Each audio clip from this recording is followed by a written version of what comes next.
I'd like to call the January 25th meeting of the Board of Education to order. The first item on the agenda is to review and approve the agenda. Can you all look that over and let me know if you have any edits?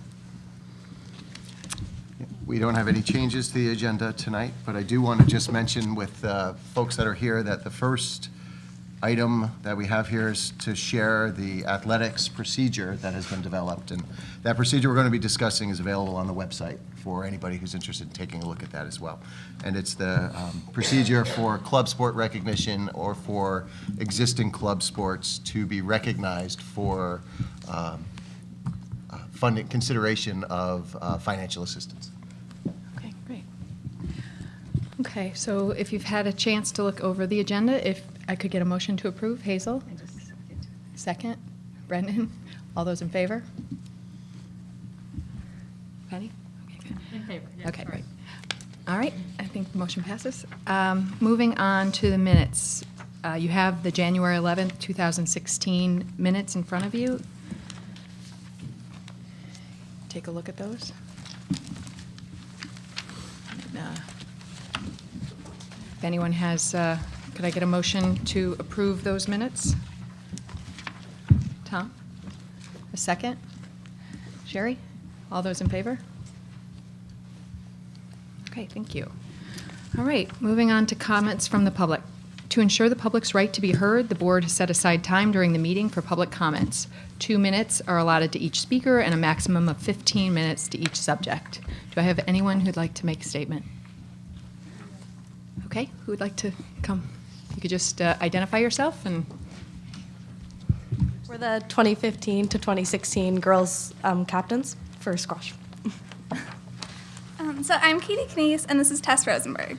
Throughout the years, we watched past captains create an environment for the girls to grow throughout their high school careers, and we have seen the impact it has on the players. Soft-spoken girls often walk on the team with little idea of what to expect, and it's important that these girls find the welcoming community of New Canaan High School squash. Today, nearing the end of the season, we can't help but be impressed by the enthusiasm these players have shown for the sport and the mature manner in which they now present themselves in. To us, this is what squash is all about. Squash pushes not only new players, but even ourselves to become more confident and determined on and off the court. It has taught us to appreciate lifelong values like honesty, commitment, effort, and accountability. Yet, without proper funding, our team doesn't stand a chance against the teams with full-time coaches and daily playing times. Because of this, we find it crucial for the sport to become a more integrated part of our high school. We hope that our community will support us in reaching this long-term goal. Thank you. Thank you. Anyone else like to speak? Okay. Hi, I'm Sam Havens, and I'm co-captain of the New Canaan High School varsity squash team. I'm here to talk to you about squash, which not only in New Canaan, but across the country is rapidly gaining popularity. Just a few years ago, there was no squash program in New Canaan. And today, we have a boys' varsity and junior varsity, a girls' varsity, and we also have 7th and 8th graders playing at Sachs Middle School. That's with minimal New Canaan school system support. Imagine if we had actual backing and support, and a coach. Colleges care about squash and actively recruit from New Canaan. Squash gives student athletes the opportunity to gain positive character traits, improve their physical health, and operate by a code of honor. Unlike most sports, squash matches are reffed by teammates, one from each team. Squash is an extreme sport with front-to-back court action nonstop throughout a match. It's about the best workout you can get. Squash is a life sport. I started playing in 5th grade and hope to be like my 50-plus-year-old dad playing 4 to 5 times a week. And one final thing. Did you know that our squash team was ranked 2nd in the nation among public schools last year? Thank you.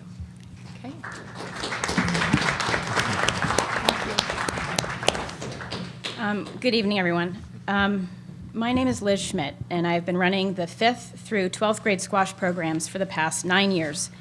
We have grown from 7 players in 2006 to 65 players in 2015. I would like to thank the board, Jay Egan and Principal Egan, for their efforts in establishing a procedure where non-CIAC sports can apply for financial assistance. We wholeheartedly support this endeavor. Squash has been defined as a club sport. Our players receive varsity letters, but we are not given any funding.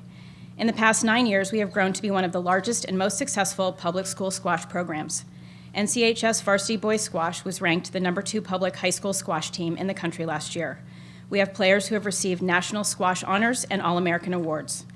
I feel so strongly that this sport is a great space for kids that I have continued to run it long after my own children were no longer involved.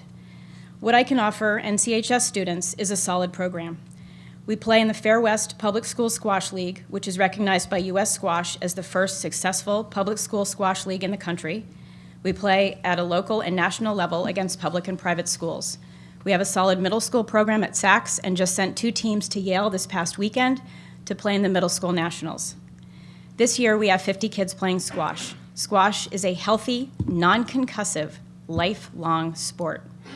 Squash develops agility, sharpens hand-eye coordination, compels flexibility, pinpoints concentration, imposes strength and cardiovascular fitness. It teaches social skills, improves self-confidence, boosts mental alertness, and alleviates stress, all of which align with the BOE mission of educating the whole child. Additionally, there are 78+ colleges and universities with registered squash teams, and they are looking for squash players of all levels. Financial assistance would help us continue to manage the program, to be able to include more kids in our program, and would help offset the cost of the program. I have spent a long time building a program that would have legs to stand on for a long time, and now, with your help, we are ready to run. Thank you.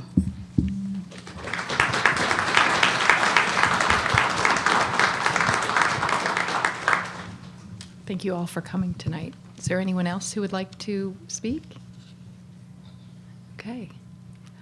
Well, I'd like to thank the squash team for all coming out and supporting your coaches and captains, and thank you. It's a great tribute to the program and to all of your own leadership coming out tonight to support your sport. So, anyone?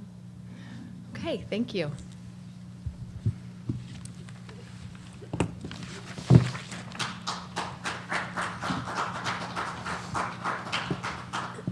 Okay. Give them a quick minute. Okay. Whenever any kids move anywhere, it gets noisy. They're doing a good job.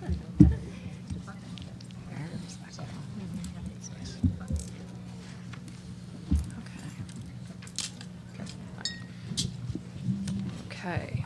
Moving on to reports and recognition. We're going to start the reports and recognition with the pilot athletics procedure. Very timely.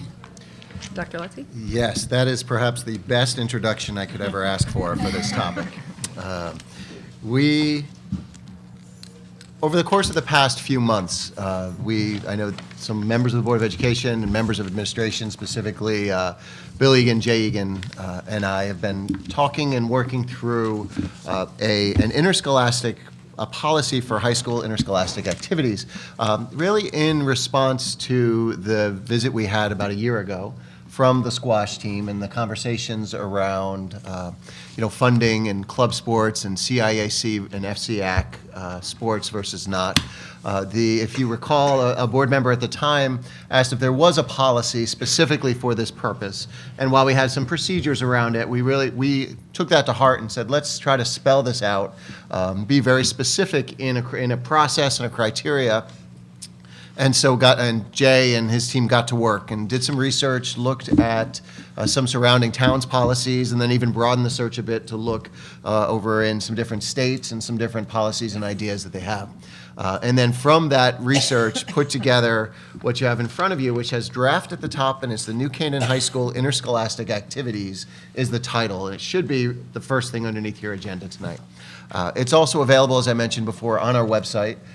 It's Board of Education meeting docs is the link, and you should be able to go in and see that. And the board had an opportunity to take a look at this a few weeks ago. It was sent around in draft form, and then just recently, Bill, Jay, and I met with Deanna and Sherry to kind of further massage it a little bit, look at the language, review it before putting it before you tonight. It's really, it's not something that we vote on as a procedure that we follow. If it were a policy, it would go through a first read and a second read and go through the policy pieces. But this procedure really is in support of our athletic policy, which is quoted at the first couple of paragraphs at the top. kind of our belief in policy about the importance of interscholastic athletics, the importance of providing opportunities for students wherever possible. And then it also talks a little bit about the role of the CIAC, which is the Connecticut Interscholastic Athletic Conference, and then the FCAC, which is the Fairfield County Interscholastic Athletic Conference, which we're a member of, both of those. This procedure that I bring to you tonight for comment, feedback, if you have it, again, seeks to really operationalize this process in a way that looks objectively at a series of criteria that in order to make the decision around A, if it's an activity that would like to become a club sport, so have recognition as a club sport, or B, if it's an existing club sport that would like to become eligible for financial assistance from the Board of Education. And if it's eligible for financial assistance from the Board of Education, that would also include possible financial assistance from the All Sports Booster Club, which is the one recognized entity that contributes to our program. So if you would just take a quick look on page 2. Again, I think you've had an opportunity to go through it, but the criteria looks at things such as participation level, the level of play, participation level, we heard Liz mention it before, around building enough interest through the grades so that it wouldn't be a 1 or a 2 year kind of thing, but that it would be sustained interest. Level of play, varsity, junior varsity levels, leagues and conferences, the length of season eligibility, proposed competition, resources required, the availability of the coaching pool, and then equity and access for students who would be participating.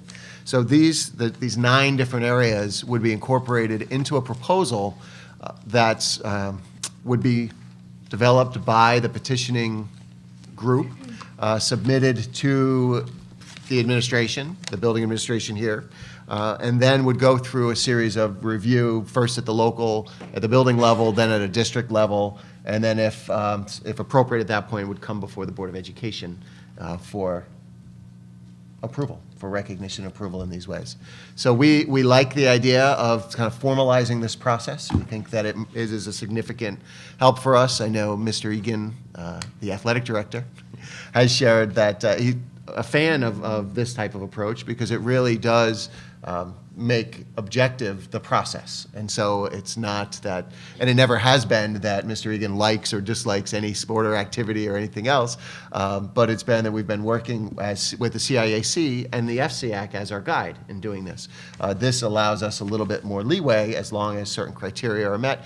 And those criteria do come from some of the guidance of the CIAC and the FCAC, and also, like I said, some of our surrounding towns. So wanted to let you know that we hope and plan to go ahead and start with this process and open up for any feedback you might have, having had an opportunity to take a look at it.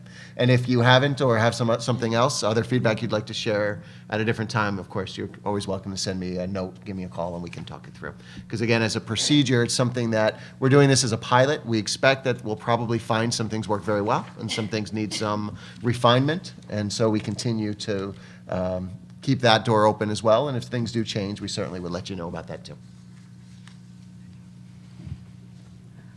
Are there any questions on the policy? Procedure? Sorry, I used the wrong word. Okay. Jen?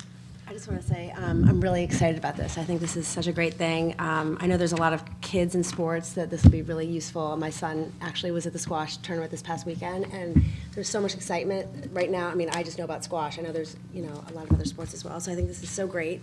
Do we have? I'm under the assumption there's a line item right now in for this. Like, do we have? Where's the money? Like, if they apply for this, where? Like, is there money set aside or what? If a group goes through and is approved for this, then we would have that go from conversation. there. Right, we'd go from there. Okay. Thank you. Sherry? So I also just wanted to express my full support for this new procedure and also to acknowledge the fact that we actually started looking at this about a year ago when the 65 members of the squash team first showed up at a Board of Ed meeting to advocate for their sport and for their the possibility that they, as a club sport, be considered for financial assistance. And I just want to give credit to Jay Egan and Bill Egan for the hard work that they've been doing to really research this and to really go out and benchmark other schools and to collect best practices. And I think this is a great story that we're now coming back, and we heard from our stakeholders, and we're responding to our stakeholders with a very well thought out procedure for all sports to be considered as club sports and to apply for financial assistance. And we take great pride in the high number of students who participate in athletics, and to be able to extend this to club sports, I think, is the right thing to do. So I fully support it. Any other comments or questions? Okay. Oh, Hazel. I also wanted to compliment everybody who'd worked so hard on this, because it really is a wonderful way to be able to make clear to the students the process that democracy works and how it works and puts together. And my thanks to the people who put together everything that's here. I think particularly I was interested about the equal access to sports and thought that was a very good thing to be putting in black and white so that we can be sure to refer to it. And I was interested also in the concept of the non-concussive sports and lifetime sports. And I wondered, I know that's not necessarily something that's typically been in high schools, but just a question to sort of ask ourselves as we go along, is that something that we see as something in the future that would be helpful to students, and perhaps in a different category of some sort, or part of the process? Thank you for doing everything you've done, everybody who's participated. Rita?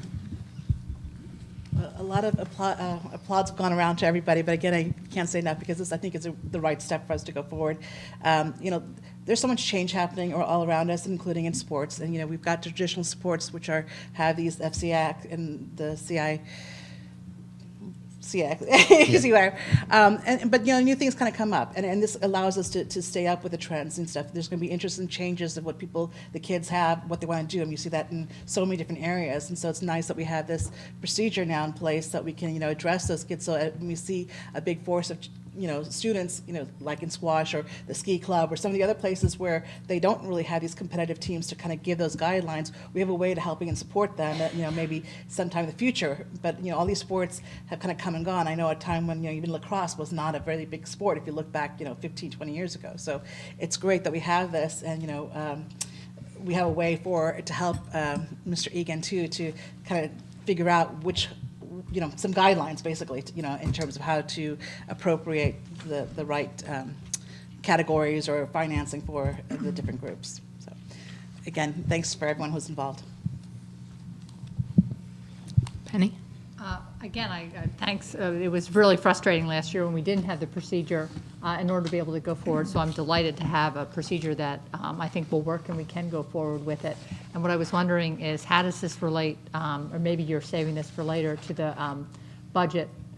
There are no dollars attached to this. There are no dollars attached to, it's a policy. It doesn't relate to the squash. It's a procedure. It's a procedure, not a policy.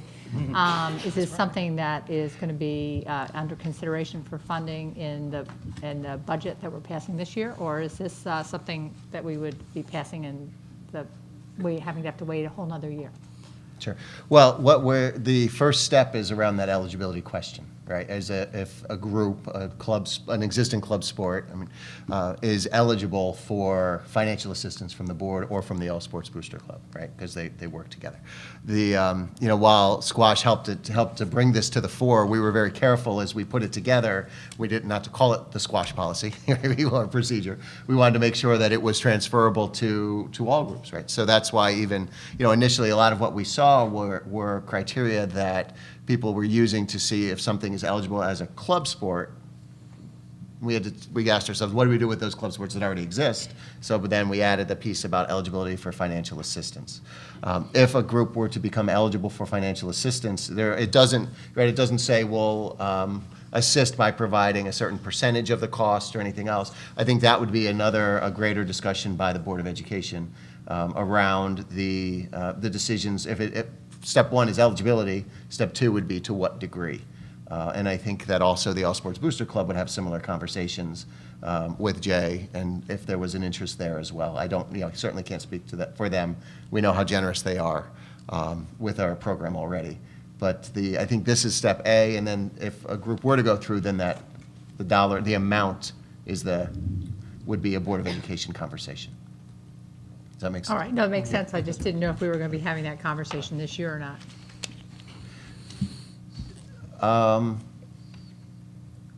In this budget request, you won't, right? We won't have that discussion around amount because there's nothing that is eligible yet to have that. As we saw in our budget, there are dollars that are saved and say turnover savings and things that could be possibly used for that purpose if a group were eligible for the funding. Okay, thank you. How's that? Okay. Any other questions or comments? Okay.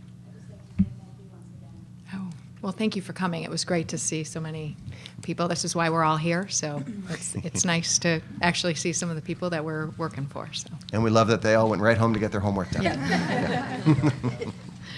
Okay. So I guess moving on to our insurance presentation with Mr. May. You want to introduce him? Maybe perhaps Joanne Oh, can. and is Joanne going to? Sure. I just. I'd like to introduce Steve, if I may. As you know, we went out to RFP a few months ago for a new consultant when Steve Rinaldi made the decision to retire. So we went through a process, and the ultimate firm that we chose was Milliman. And we have two consultants from Milliman that we're going to be working with. One is Joe Spurgeon. The other is Steve May. Joe was going to be here with us tonight, but he went skiing last weekend, and he hurt himself, and he was in surgery today. So Steve was kind enough to stand in for him today. They've both been working very hard on the account to get up to date, so I'm sure Steve will do a great job with the presentation tonight. But welcome, Steve, and thank you for coming. Thank you for the introduction. Thank you for having us. If any of you know Joe, he had to outdo his kids and ran into the side of the mountain. So I have created a sheet that I think you handed out to everybody. The top of it says New Canaan Board of Education Cigna projections versus actual. It's a portrait oriented sheet. What we're doing here in section 1 is trying to evaluate. In our research, we do this too, and with this exercise, it's just brought forward a little quicker. We're trying to assess what happened with your historical renewals and how things have developed. You've received budget updates previously from Steve Rinaldi. We're basically in agreement with everything that's there, but what we do see is some issues with where the ISF balance stands and where it stands up to date, so more up to date from when your last budget piece was given to you. Steve, I'm just going to jump in. I'm sorry to interrupt, but acronyms. So ISF. Oh, the Internal Service Fund, sorry. Right? Good? We're always checking ourselves as educators for the same reason.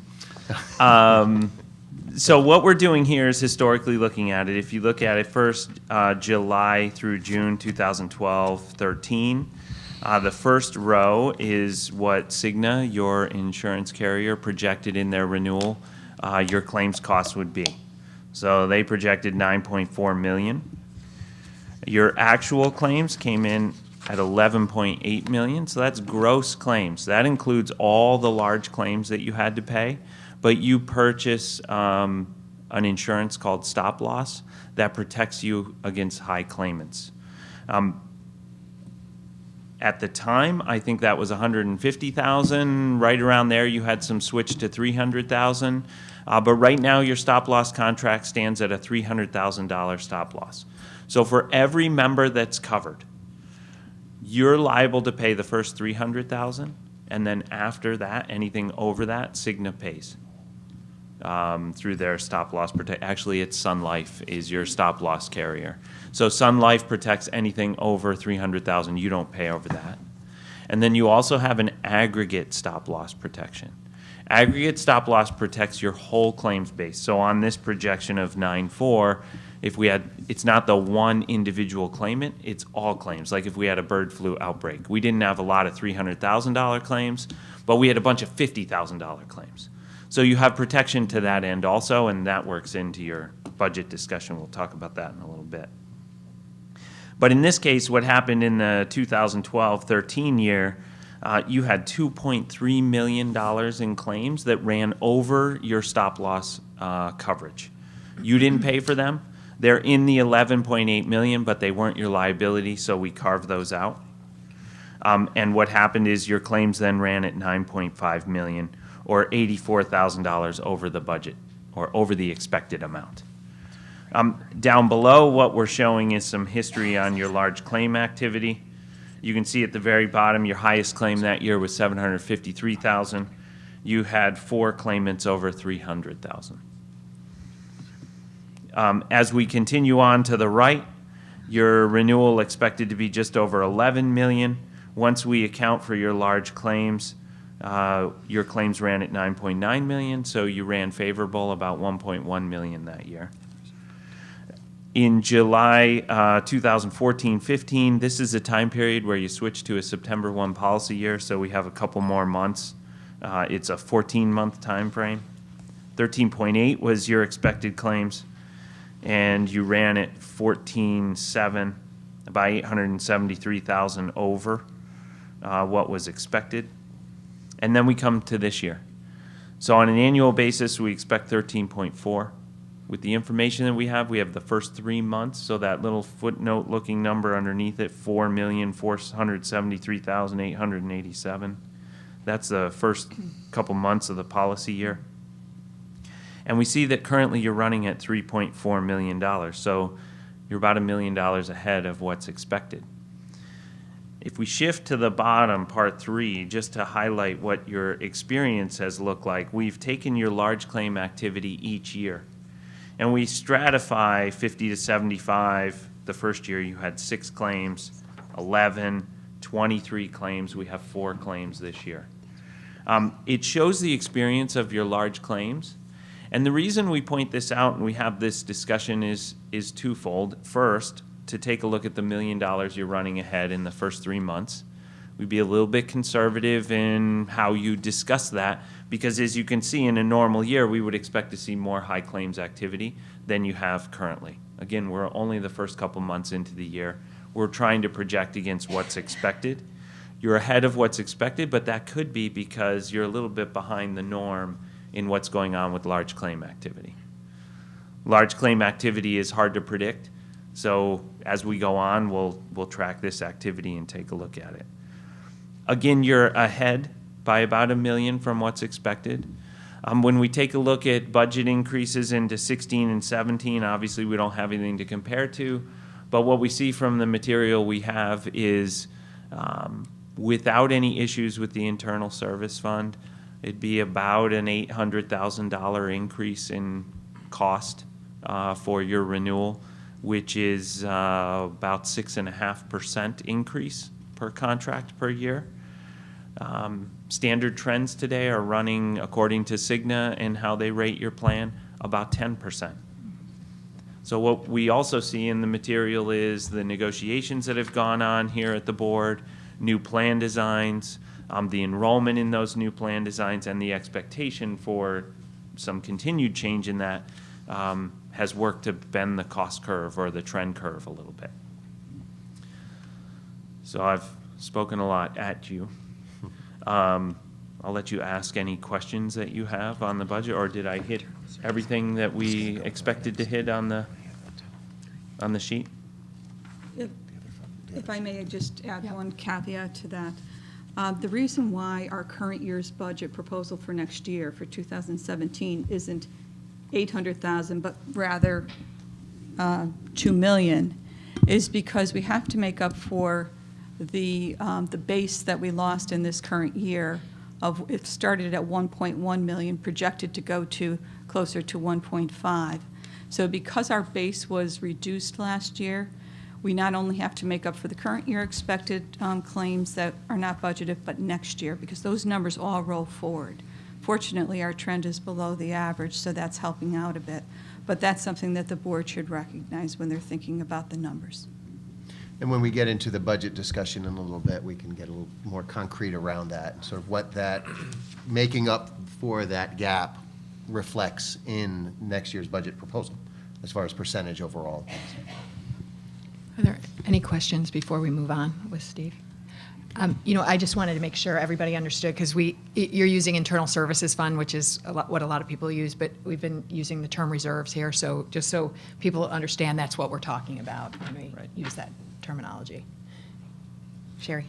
So you mentioned that based on what we're doing with our enrollment plan design and other cost containment measures, that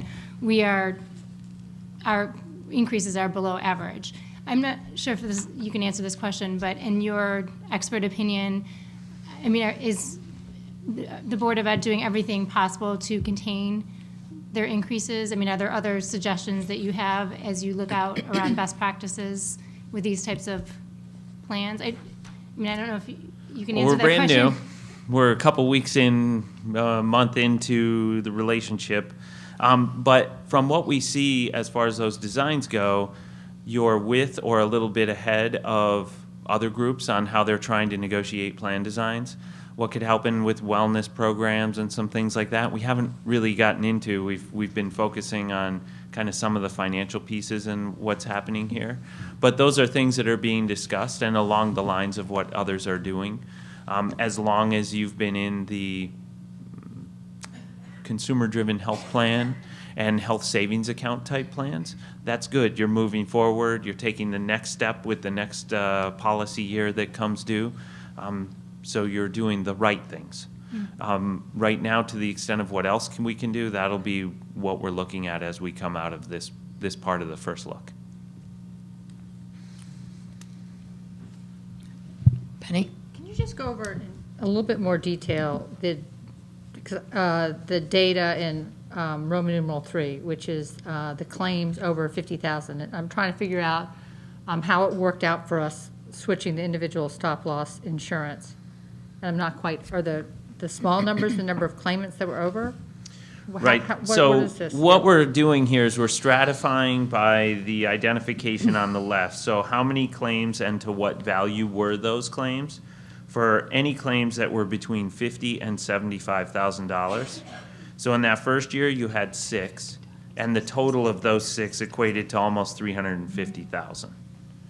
And then 75 to 100,000, you had 5, and the total of those 5 was $425,000. We might have had a $75,100 or a $99,000 claim. We're just in that range. How many did you have? And then down at the bottom, the 300,000 plus, you had 4, and those 4 equated to almost $2.3 million. So I'm sorry, so on that one, when you say the 4 claims amounted to $2.3 million, with a $300,000, I don't know what our stop loss, I don't know when we switched to 300,000 from 100,000, what year it was. But we wouldn't have paid that much. No, that's the protection.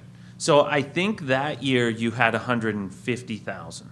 I think it was 100. You can see your highest. We went from 100,000 to 300,000. 100 to 300. So I yeah. think that year was 100 because you can see your highest was 753 in that 4. And we're identifying up above that your large claims over your stop loss amount were 2.3 million. So if you had 4 claims, that kind of seems to make sense that you had a lower stop loss at the time. And the commentary to be made there with what happened in your internal services fund or with your reserves and how reserves were utilized to offset the budget in these past 3 years is you took on 3 times the risk. For that, your premium was lowered. Right. So you were able to save hard dollar costs going out, but you were taking some risk. We didn't look at 11-12, but it's likely that 11-12 was probably a year that ran well. And there didn't seem to be a lot of large claims going over. Typically, when you make a change in stop loss, you do it in a year where, wow, we're paying a lot of premium, we're not getting much protection. And in the year that you changed, it looks like maybe there was some big activity that happened, or that year the premiums went up way too high because of the activity that happened, depending on the timing. What should be assessed in the future when you take a look at something like that, when you're using money to offset from your margins or reserves, is that increased risk. So the amount of money that you use to offset from reserves probably should have been adjusted for the fact that you took increased risk also. And what we're trying to do is show the magnitude, and then given the first couple months, there's not much activity there, you can kind of see what normal activity is for you. So we can say, well, yeah, we're $1 million ahead, but should we be a little bit conservative about that $1 million?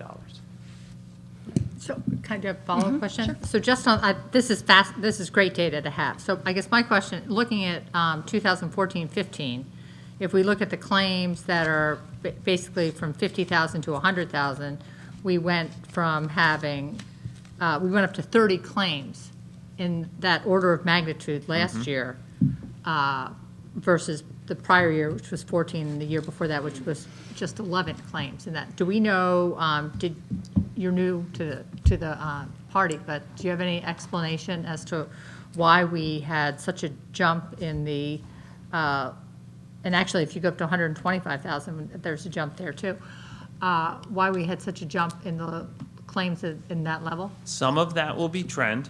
So as we start talking about claims at that level, it's 10% plus per year. So a procedure from that year 3 years ago was probably 25% less costly.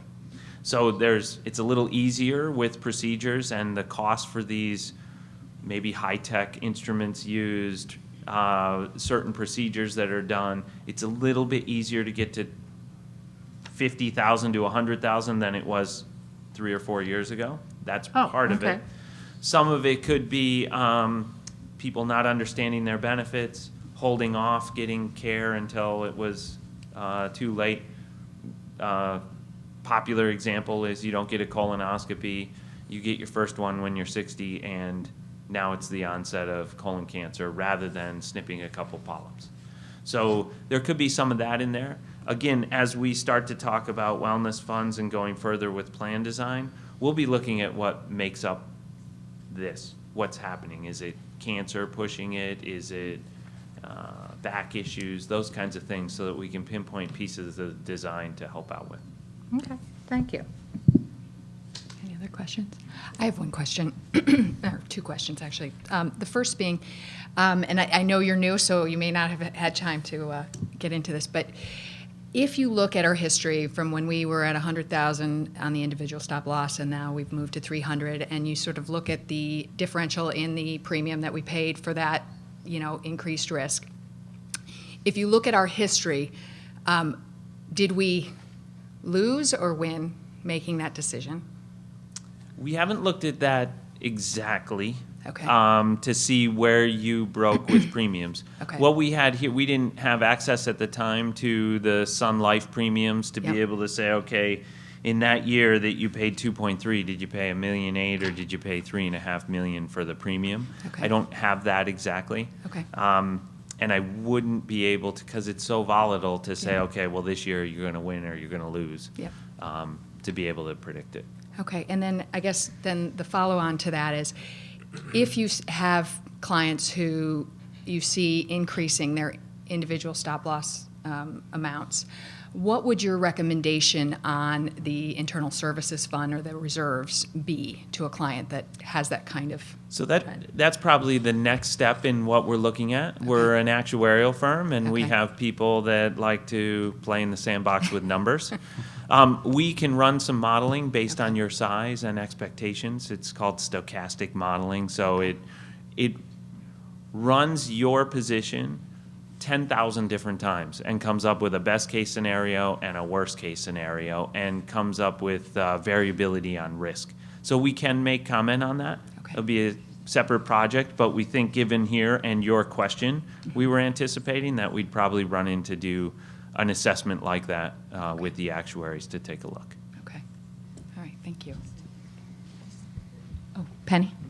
Just historically, and we all just ought to be cognizant of where we were. I mean, when we moved as a board from 100 to 300,000, I think that was higher than the board wanted to do at that point. However, I think that the board was in favor of some sort of a jump. So I'm not sure that we want to get into win or lost or whatever that type of analysis. I don't think we would have, as a board, stayed at 100. I think we would have moved to maybe 150 or 200,000 or something like that. We just might not have. We might have been a little bit more incremental in the decision that we made that particular year. So when you're analyzing it, I would just be, I don't think it's an all or nothing. Right. Along those lines, it's good to assess every so often. Because like I was saying in part of the answer to your question, $100,000 isn't covering the same risk. So if you have $100,000 from 10 years ago, you're actually taking much less risk today than you did 10 years ago. So to be able to assess what's the right number for us every couple of years as trend is running somewhere in the 10% range, that's probably reasonable. So now we're comfortable, I don't know yet, but we're comfortable at $300,000. If we're comfortable with that risk, what's that going to be 3 years from now? And I think some people get stuck in not looking at what that increase is. And how to look forward. So at renewal time, we should do those assessments, not just assess the competitiveness of the competitive nature of the premium you pay for it, but how does that risk align with where you stand today, what your reserve level is today. All of your financial health comes into this also, not just the number or the premium number. I just have one other question if nobody else had. No, okay. As you look across your client base and, sort of if you could also, either now or in the future, kind of give us some sense of what other districts of our size are having in these kind of, stop loss coverage and things, that would be helpful. Mm-hmm. And if you have any comment tonight, that would be great. 200, $250,000 is probably standard for a group your size. You're a little bit ahead in that. When you made that change, your financial position was such that that was appropriate. Okay. So now the financial position changes a little bit, and how does that affect things? Okay. All right. Sangeeta? Yeah, I just want to go back to basics a little bit, just because I want to have a picture clear and shiny. So, we switched over from the 100 to 300, and, there were certain reasons we said, we don't pay so much of the premium. But I'm not quite sure how we did when we switched to the 300, because I'm not quite understanding exactly, was that going up to the 300K stopgap, did that help our finances? Or did we lose out a lot because we ended up having so many claims that we had to pay extra for, rather than the increase in the decrease we've got in the premium? I'm not quite sure what the picture is. Again, we didn't go to the level of the premium and how much the premium dropped to see what it is. There was an expectation when it was done, okay, we're going to get $250,000 savings in premium so that we can put that to our bottom line in our budget. And you can see there's evidence here in going from 12-13 to 13-14 that there was $2.3 million in coverage. So you didn't pay. That was what was over your stop loss limits. And you only had 841 over your stop loss. There's a little evidence there, but that's negated a little bit by claims over 300,000 also dropped drastically in that next year. So without doing that specific comparison we didn't do for this exercise, I can't answer directly, but we can follow up with that. I would just very briefly jump in. I think that's one of the exciting things about working with Millman in the future, the actuarial element to that, right? So to be able to really look at all the modeling, look at all of the different variables and forecast out what design was most preferable given the very specific information about our district, our plan, how things have run. I think that will really help us in the discussion, because I think, as Penny says, it's not either or, it's not one or the other. There's so many different variables that come into play that to be able to do that in order to best understand it and plan forward, I think would be very helpful for all of us. Yeah. Premium dollar outlaid, risk tolerances, and then where you stand in an overall financial picture will play into that too. Any other questions? Okay. If you want to proceed with the rest of your, that'd be great. Oh, I think the rest was discussion for you on what might have, if you have any other questions. I think there was another piece handed out. Yes, that's right. And that was The for budget the overall projections. budget. That was not created by me. Oh, okay. Oh, that's Steve's okay. off. If you want me to that's our comment own. on it or answer questions, I can do the best that I can on that. So I think a piece of it is that, we've talking about the balance in the internal services fund. right? And we can probably have that conversation when we talk about the budget itself, if that makes the most sense. Joanne, I Sure. defer to your expertise.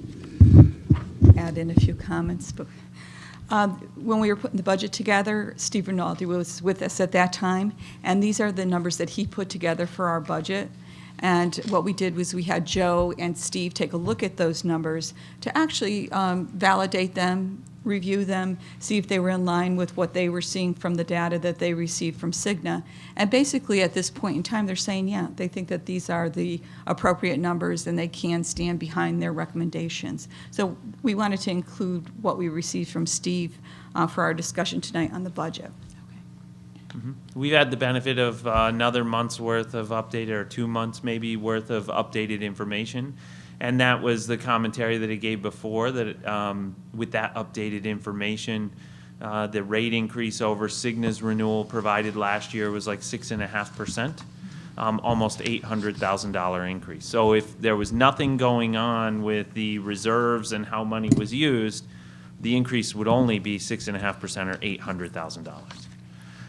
And just so that we state it officially, we did do a review, and we support the numbers that were given. You know, there's a little bit of a difference. We have different time frame we're looking at, but it's acceptable. The budget that you're looking at and the projection that you're looking at for 17 is acceptable.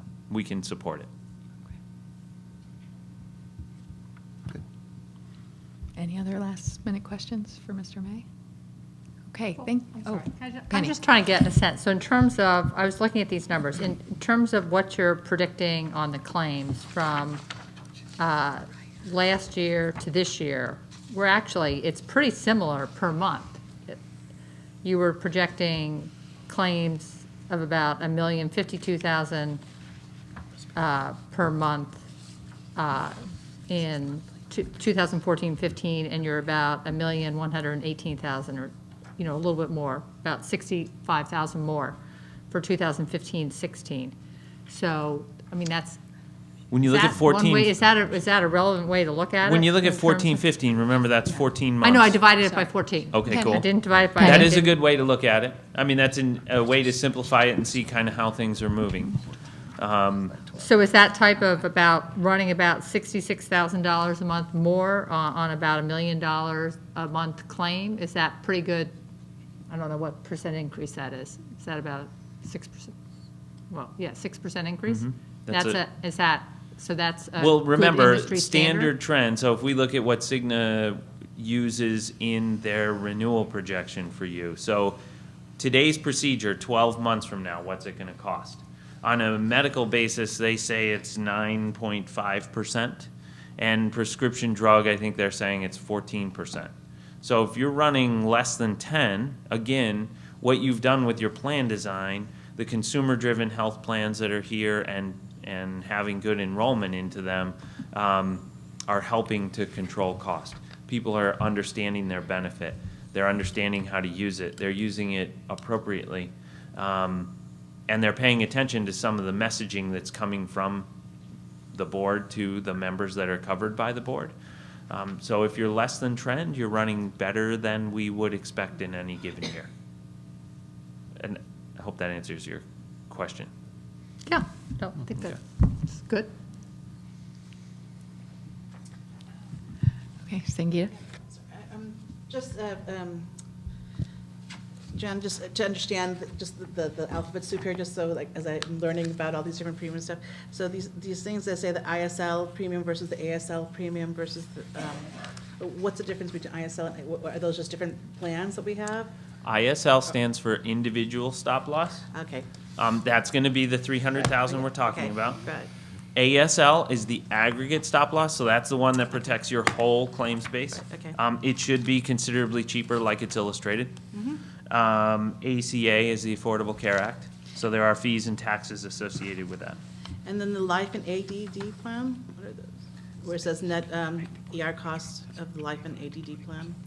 What are ADD those? is accidental death and dismemberment. It's part of the life insurance coverage. Okay, thank you. And ASO, just to be proactive, is administrative services only. You are self-insured. So What you pay in a hard dollar cost to Cigna is an administrative cost. Every month, 5%, 6% of the dollar is money that you pay to them for them to administer your program, have a benefits network that you have availability to. You pay the claims, all claims run through your bank account. It's not you send them a premium and whatever happens during the year, they're liable for. As claims come, if they're better than expected, you get the cash flow advantage of that. So right now in our bank account, we get the cash flow advantage of running better. If it were the other way around, you'd have the negative effects of cash flow in being over what was expected. That runs through your bank account, and you're liable to finance and budget for the right liability that's going forward. And just for the board's information, and it would have been prior to this new board being seated, the Educational Resources Committee met during the summer or before the summer with I guess it would have been Nancy and Steve. And Steve. I'm like, I don't think you were here yet, Joanne. Where we made a decision to drop our aggregate stop loss coverage from 125% to 120%. So that lowers our risk, and we were able to do that at the same, basically the same cost to the district with a different carrier. So I think it's important for us all to be mindful that we are constantly looking at our options to reduce costs and reduce risks to the district. So. And just to expand on that, the aggregate stop loss at 125 versus 120. So the expected amount here at 13 million, 120% of that is when you get protection. So anything up to 120% of that number, you're liable for. And the internal service fund includes your reserves and the aggregate corridor. They refer to that as the aggregate corridor. Your risk part, the 20%, is the aggregate corridor.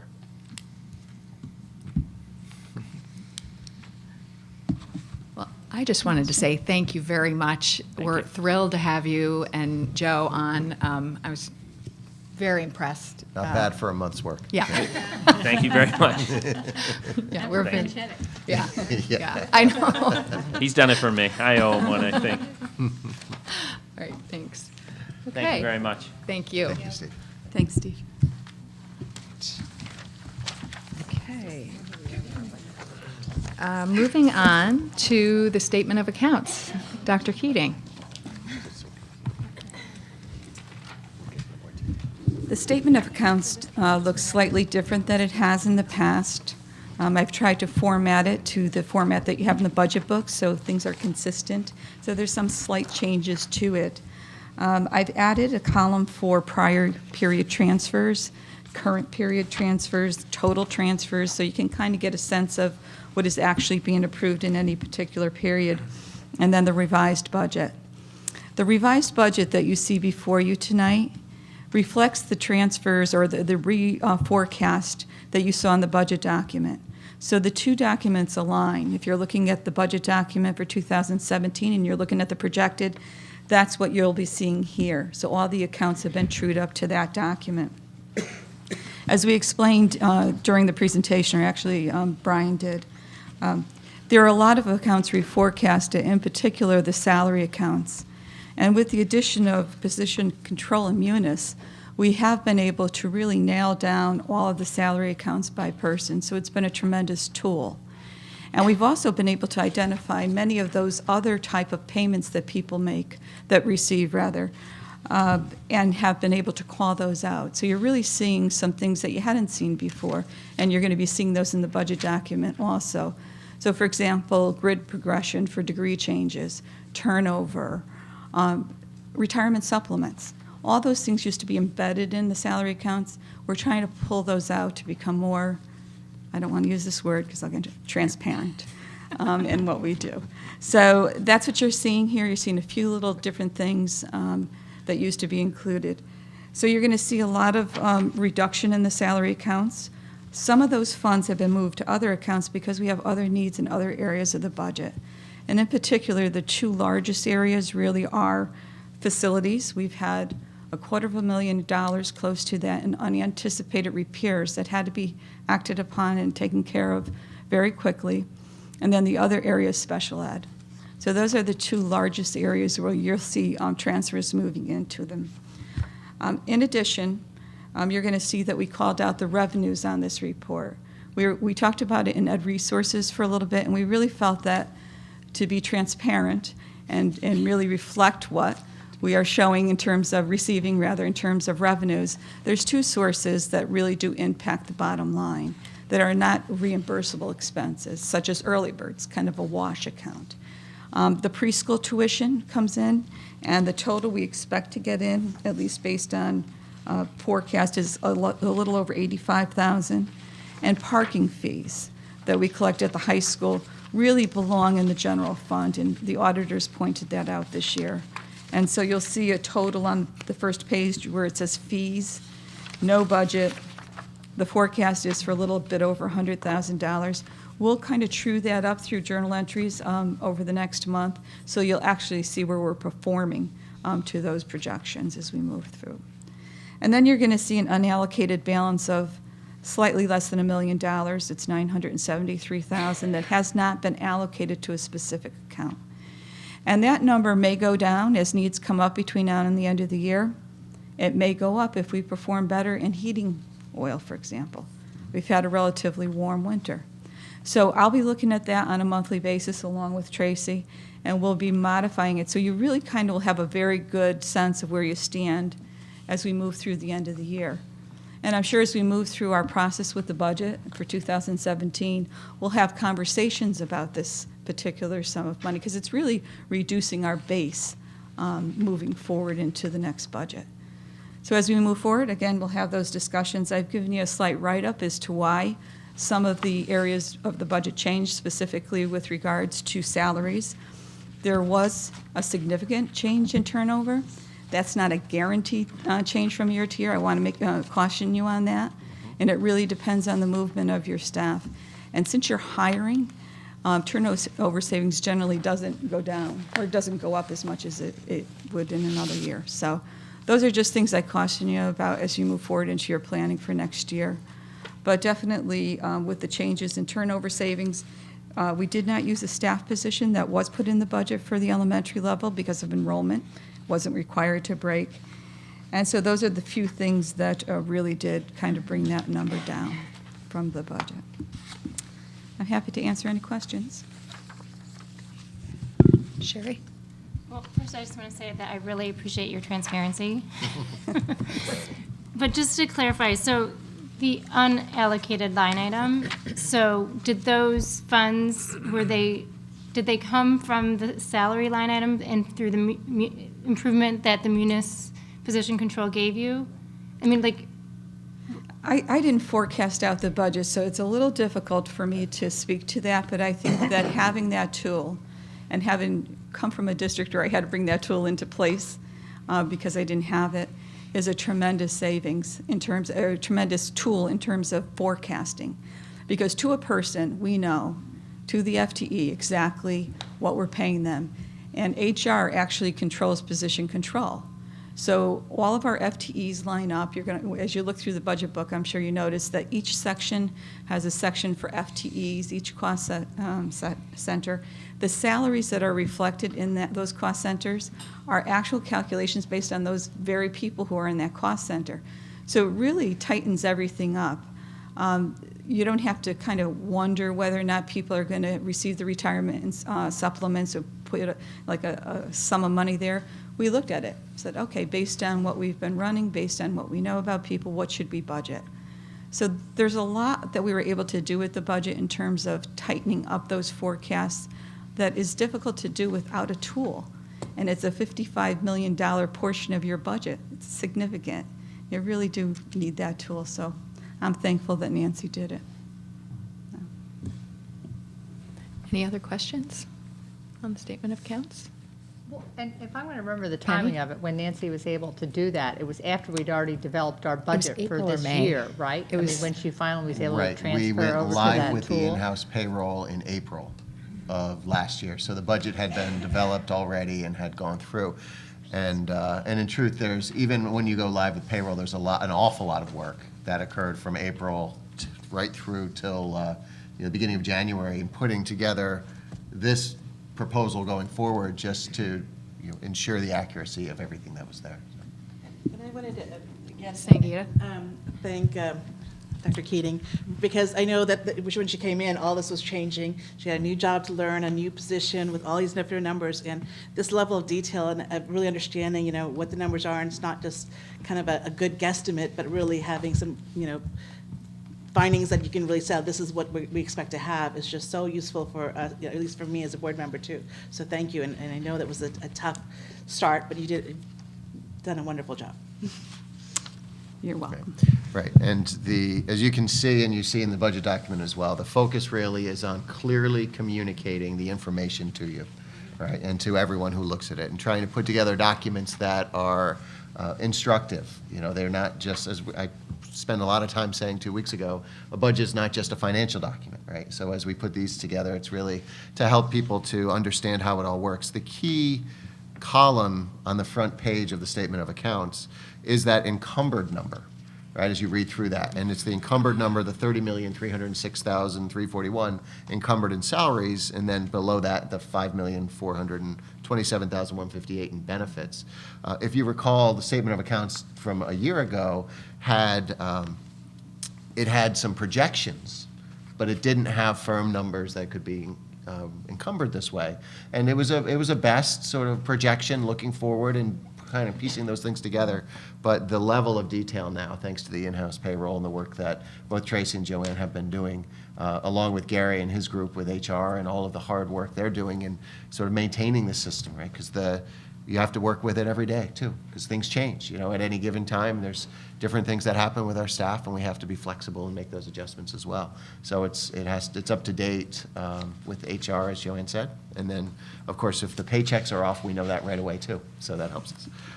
But that column, being able to encumber that, is the key. No, thank you. Yes. So I guess I'm just trying to understand, and I think this is all good news, but we're looking at the total expended and encumbered is 76 million on a budget that was passed, that was 83 million, leaving 6.8 million balance. But what are you projecting we are going to spend through the end of the fiscal year? Well, right now, based on what we know today, it would be the 83,200,121 less the 973.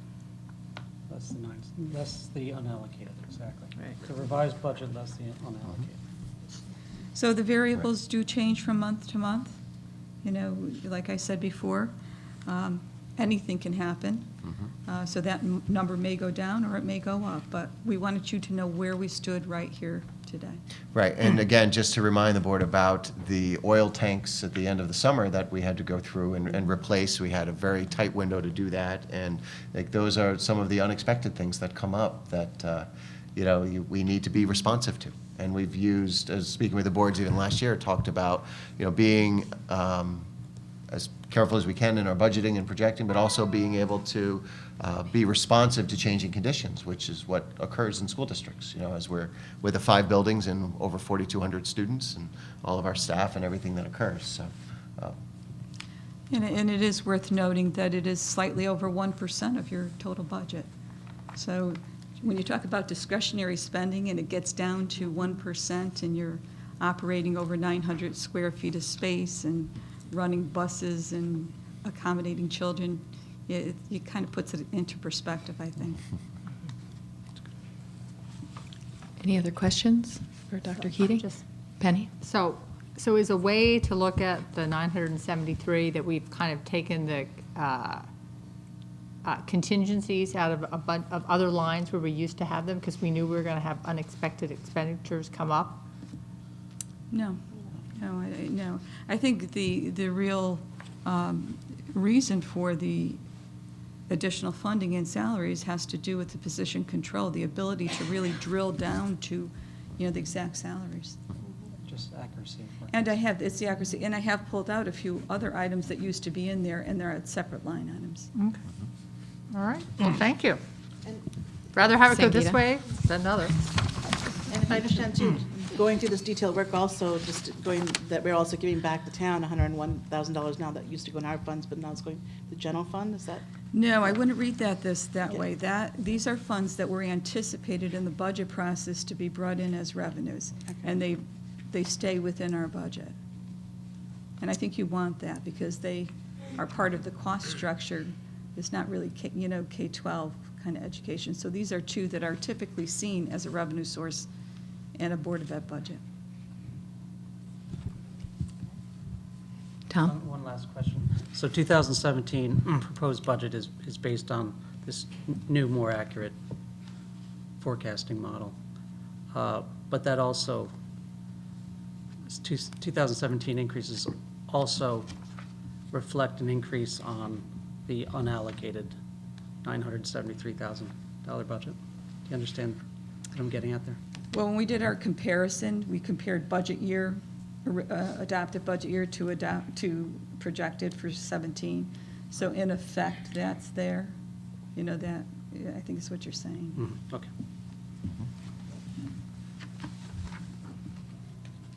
Any other questions? I just want to thank Dr. Keating. I know it's been a Herculean effort to get to, and to you and Tracy. I mean, I know it's been a lot of work and a lot of weekends and late nights. So we really appreciate the effort that you have put into, getting to this level of detail for us. So thank you. Okay. All right. Moving on to action items, we are at the second read of the superintendent's budget. So, Dr. Alessi, why don't we? Sure, and I apologize for all the papers in front of you tonight, but thought in part it'd be better to kind of walk through a couple of the exhibits and things that way versus going through the screen. I thought we had enough of that last meeting. So I thought it'd be more helpful that way, and Dr. Keating and I sort of worked through a couple of different exhibits and things to sort of guide our discussion tonight. And thank you first to the board for sharing different questions and things that came along. It was very helpful to sort of be able to think through those questions and have that conversation as well. Well, let me talk briefly about a couple of the pages you have, and then I think we should probably talk about insurance and just that conversation we had with the town last week, and just share with the board the outcome of a meeting that Joanne, Deanna, and I had with Bill Walbert, Ramalazzi, and Don Norton at the end of last week. But before we get into that, you should have in front of you something that's at the top, it's the red, New Canaan Public Schools, Superintendent's proposed budget. Then underneath it says why the budget changed. And it's 3 pages stapled, holes are punched. We tried to be consistent by punching holes in everything for the binders. But I think as we go through our conversations tonight, this document will be very helpful because it breaks out by object each of those costs and then talks just a little bit about why it changed going through. So I think that as a resource will be very helpful. I think also we're going to ask to sort of refer directly to the budget binder often as we have the discussion so that we get used to, so again, the new format a little bit and finding some of those answers.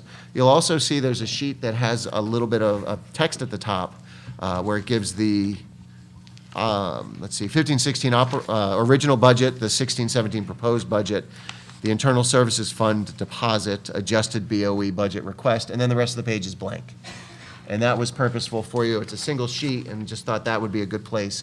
As we're going through, if you have questions or thoughts, just to jot notes down for yourself so that can try to stay organized a little bit that way. There's also something, well, why don't I stop there, actually? Why don't we talk for a minute about the meeting that we had last week? Joanne, Deanna, or I'm happy to do it also. And we set up this meeting to talk with the first selectman and Dawn and the chair of the town council to talk a little bit about the insurance and where we were as far as the reserves, Internal Services Fund, and the town's policy that had been created. As you know, the original budget proposal included sort of filling the gap this year that was in the difference between the funding of the anticipated claims and what the actual claims were. So it was purposefully underfunded with the idea of using the excess reserve this year, and then next year we have to make up that difference before putting on the 6.5% or so that's new. And we really wanted, as we put a budget forward, we're always conservative initially, but we wanted to have a conversation about sort of the decision last year to underfund by the $1.1 million and what sort of mechanism might exist in that policy. I don't know if I've set it up well enough, but okay. So you all know that in our health insurance account that the town holds, we are supposed to have 60% of the corridor, basically, I mean, held in that account to cover any, over estimates on health insurance, excess costs. And then the town, in its general fund, through an allocated reserve, holds the additional 40%, just so it's clear to people. Good. Would you like to join? Maybe before we talk about our conversation on Friday, it might be helpful to talk about a transition in language from using the words reserve to really understanding what the Internal Services Fund is all about. Because it's really an important difference, and I think it's important that we start talking in terms of what that fund does. An Internal Services Fund, as we have it set up for our program, really records all of the financial transactions associated with the district's health insurance plan, life insurance plan, and disability plan, and the associated consultants, ASO fees, all of those costs. But it also captures all of the revenue associated with those transactions. So it's not just the Board of Education's quote-unquote deposit into the fund on an annual basis. It's also contributions from the State Teachers Retirement Fund, from our employees. Our employees do provide a substantial contribution to the cost of their benefits. And anybody who's on COBRA, we have a number of people who are on COBRA who pay us. So it's a mechanism really to manage the health insurance program, understand all of the financial transactions that are impacting it, and it gives us the information that we need in order to really manage risk and be able to ride out volatility. And when you pay your own claims, you have volatility. And I think what you saw with Steve's presentation tonight is some high volatility. You saw a few years there where the claims were way up, and then you see somewhere they were dropping off. And that's not unusual. Claims can be very cyclical. So I think it's important and that's what's managed. And I understand that there was a high fund balance and there was decisions made around that, and I understand that. But at some point, I think we're at that critical point right now where we needed to have a good conversation with the town, because if we let it stand the way it was, we basically would have wiped out, if the projections are correct for this year, the entire fund balance and would have had no protection moving forward for anything above those. And as you saw 2 years ago, it was over $2 million above what your attachment point was on the insurance. So we looked at the policy and we decided to have a conversation. Brian initiated that with the first selectman and Bill, Dawn. And we talked about the policy and how it would trigger a deposit into the fund. What would be the mechanism? Because we weren't clear on how that worked. It said once per budget cycle. What does that really mean? And so we talked it through with them. And I felt much better after the end of the conversation, because the policy does allow the Dawn, in her position as Chief Financial Officer, to actually make the transfer and really do that with an informational note to the boards. She doesn't need their approval. She doesn't need anything other than information that supports the request for the transfer. So we've talked about that. And in this current year budget request for 17, initially we've included the expected claims difference for this current year, because we weren't sure where that money was going to come from, of about $1.5 million, a little bit more than that. And they said, no, this is what the policy is for. It's for you to come to us when you feel fairly comfortable, April, May, somewhere in that time frame, have your calculations fairly set, and come and ask us for not only the expected claims, what you think your shortfall is going to be, but also that 60% of the 20% corridor. And so with that, we felt comfortable, and we restated with them, that we can, in fact, take that piece for this current year off the table for consideration, for a budget item for 2017. So that made sense. We didn't really talk a lot about the impact of the decision of the shortfall in this year's budget on next year's request, because that, of course, is an additional 1%, over 1% of what we're asking for has to do with that as well. But at least we know that we can reduce the request by this $1.5 million. I just have a quick question. So in this current year, not the budget year, this current year that we're in, does the Internal Services Fund have the 60% of the corridor in the Internal Services Fund? Well, if you take the 60% calculation on the corridor of the expected claims, Right. It would be right in that area, Okay. the 1.5 million. It's right, very close. Okay. However, it does not include funding for about another 1.5 million in expected claims. Okay. And that's where we've been concerned about that, because where's the money going to come from? So in it's- fact, the reserve itself is, I think, about 100,000 below what the forecasted claims are. Right, and so it becomes a timing question, as I understand it. So today, yes, but as we go through and more of that money is expended to pay the claims, no. Right. And that's why the April, May timeframe is so important, because at that point, we can talk about where things are, and we'll have a clearer picture, having more claims experience, because, it's always a little bit of a moving target as one month rolls on, another one rolls off. But, so we can have that more closer to where it's going to end up, knowing what those newer months are, and have that conversation. Mhm. And if we had not reduced the aggregate stop loss from 125% to 120%, we would have a much bigger gap there. So we would have a much, our 60% would be, we would have to be covering 60% of that additional 5%. Right. Because I know when we were looking at it at the end of last year, before we were able to change it from 125 to 120%, it was a much bigger gap. It was. Yes. Yeah. Yeah, and the Right. fact that we Good were able move. to do that at almost the same cost is a real win-win. Right. Mhm. So I think this year, it's going to be financially, a financial issue with the town, but there's a mechanism to move it over. I think going into next year's budget for 17, we have that added $1.1 million, almost 1.5 if the claims come through. After that, once we get into the policy and get into the funding mechanism, and we are funded appropriately based on what's been projected, I think we're going to be okay. The policy facilitates quick movement, quick action, without having to go through a lot of boards. But I think just getting there, I think it was perhaps a little bit too deep of a cut, and now we're having to catch up in different ways. But once we do that, I think we have a policy that supports the goals of the program. And since we haven't had to use the policy up till this point, that's why that conversation was so important, to really sort of make sure everyone's on the same page with it. And we left feeling good, feeling confident. Okay, so that's great news, because that's reducing our budget request by, the proposed request you have in front of you, by $1.5 million, which essentially takes it from the 6.4 year to year to about 4.5, if I'm correct. Is that 4.56, yeah. about 4.5? We truncate, we don't round here. I'm just kidding. 4.56.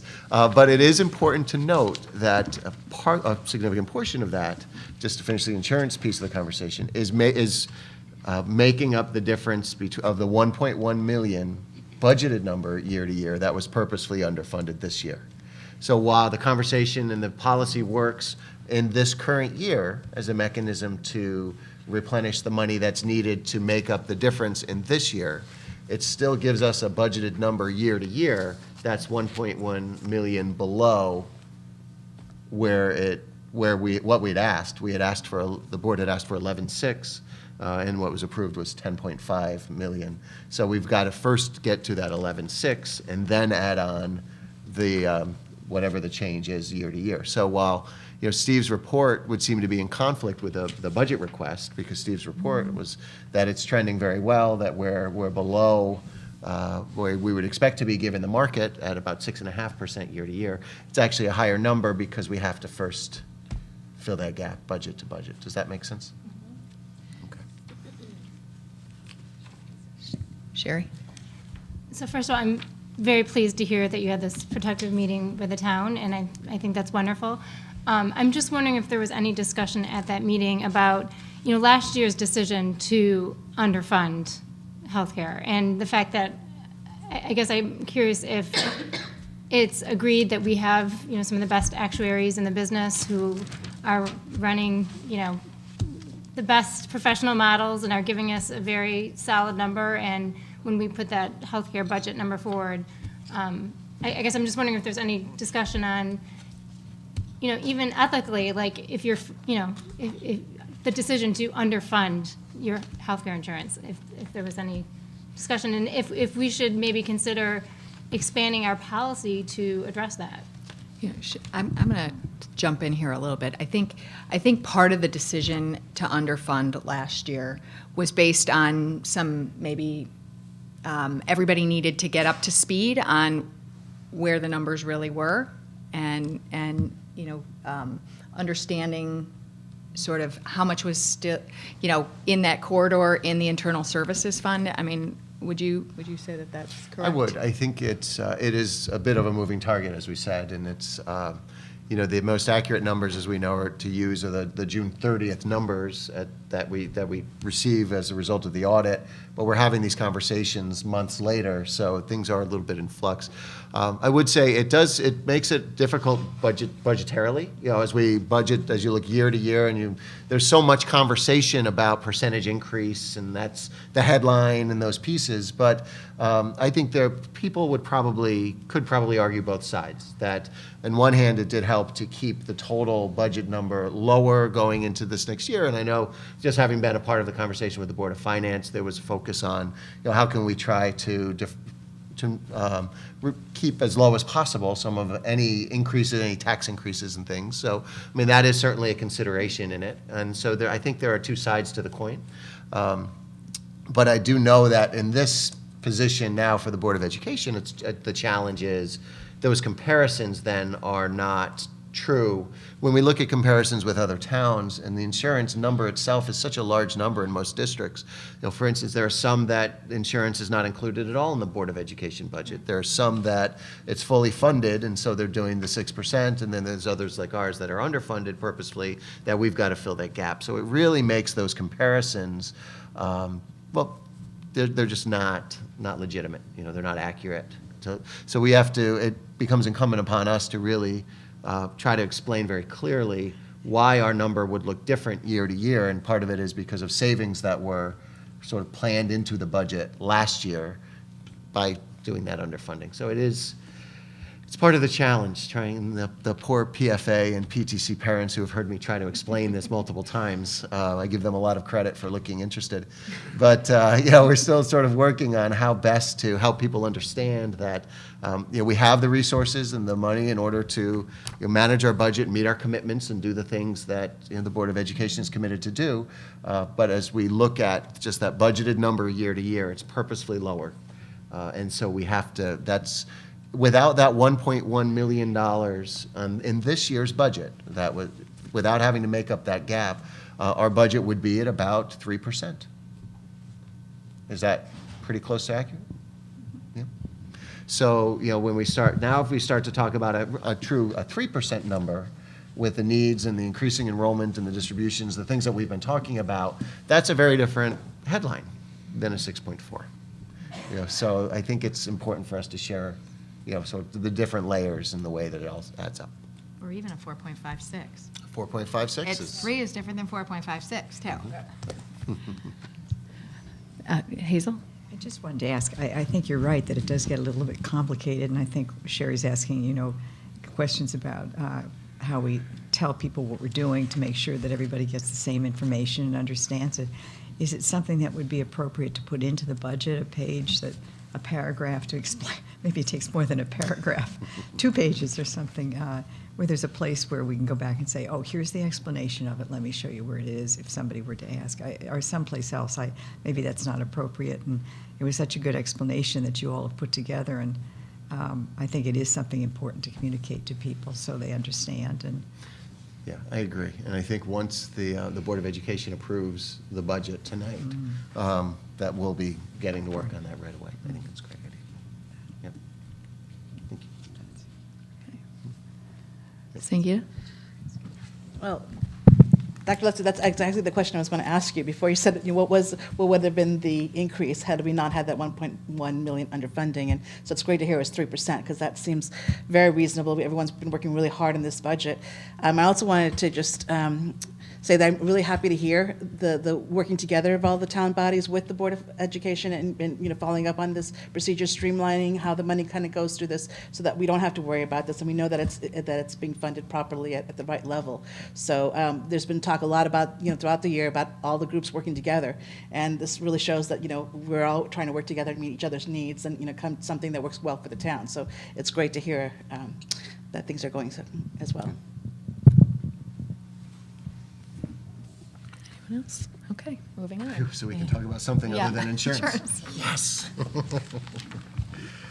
So if we look at why the budget changed, I think that might be helpful for the Board of Education. I think that we will work through operating first, and then we'll talk about capital next. Okay, 'Cause great. we approve them as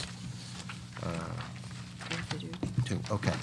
So the first page there talks about the certified staff. Let's see. Joanne, would you like to walk us through this? Sure. So what the focus here was to do is to tie out to why the budget changed, to kind of give you those major categories. The salaries, there's a lot of focus on this because it's the biggest chunk of the budget, obviously at $55 million. And then look at employee benefits, and then just go through some of the areas in the non-salary categories as to why they changed.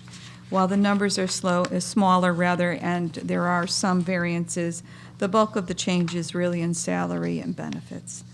So just looking at the administrators, the contractual increases in the contract come to $68,463. 68,000. 68.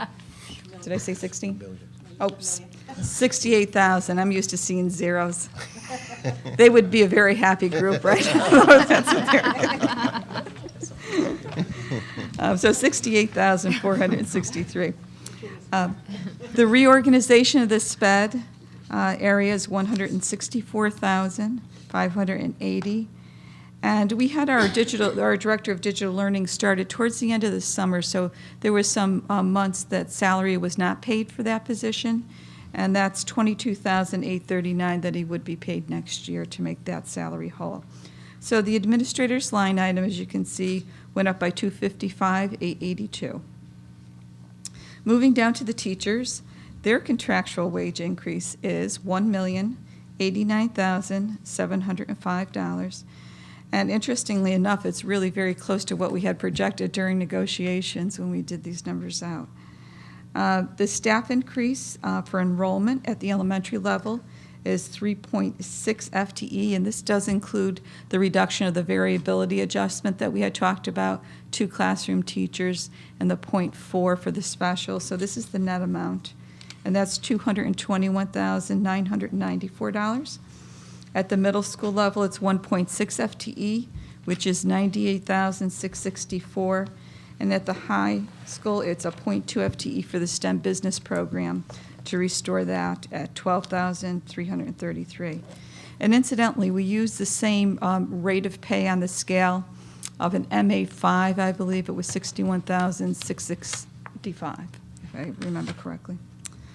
At the for program staffing increases, the writing specialist at West is going to be increased by a 0.5 for $30,833. Language arts leader at Saks is going to go from a 0.6 to a 1.0, so that increases that FTE by 0.4 for $24,666. We look to hire a speech and hearing specialist that's currently being contracted out. We had the position on staff in the beginning of the year. The person terminated, and we were not able to hire a replacement.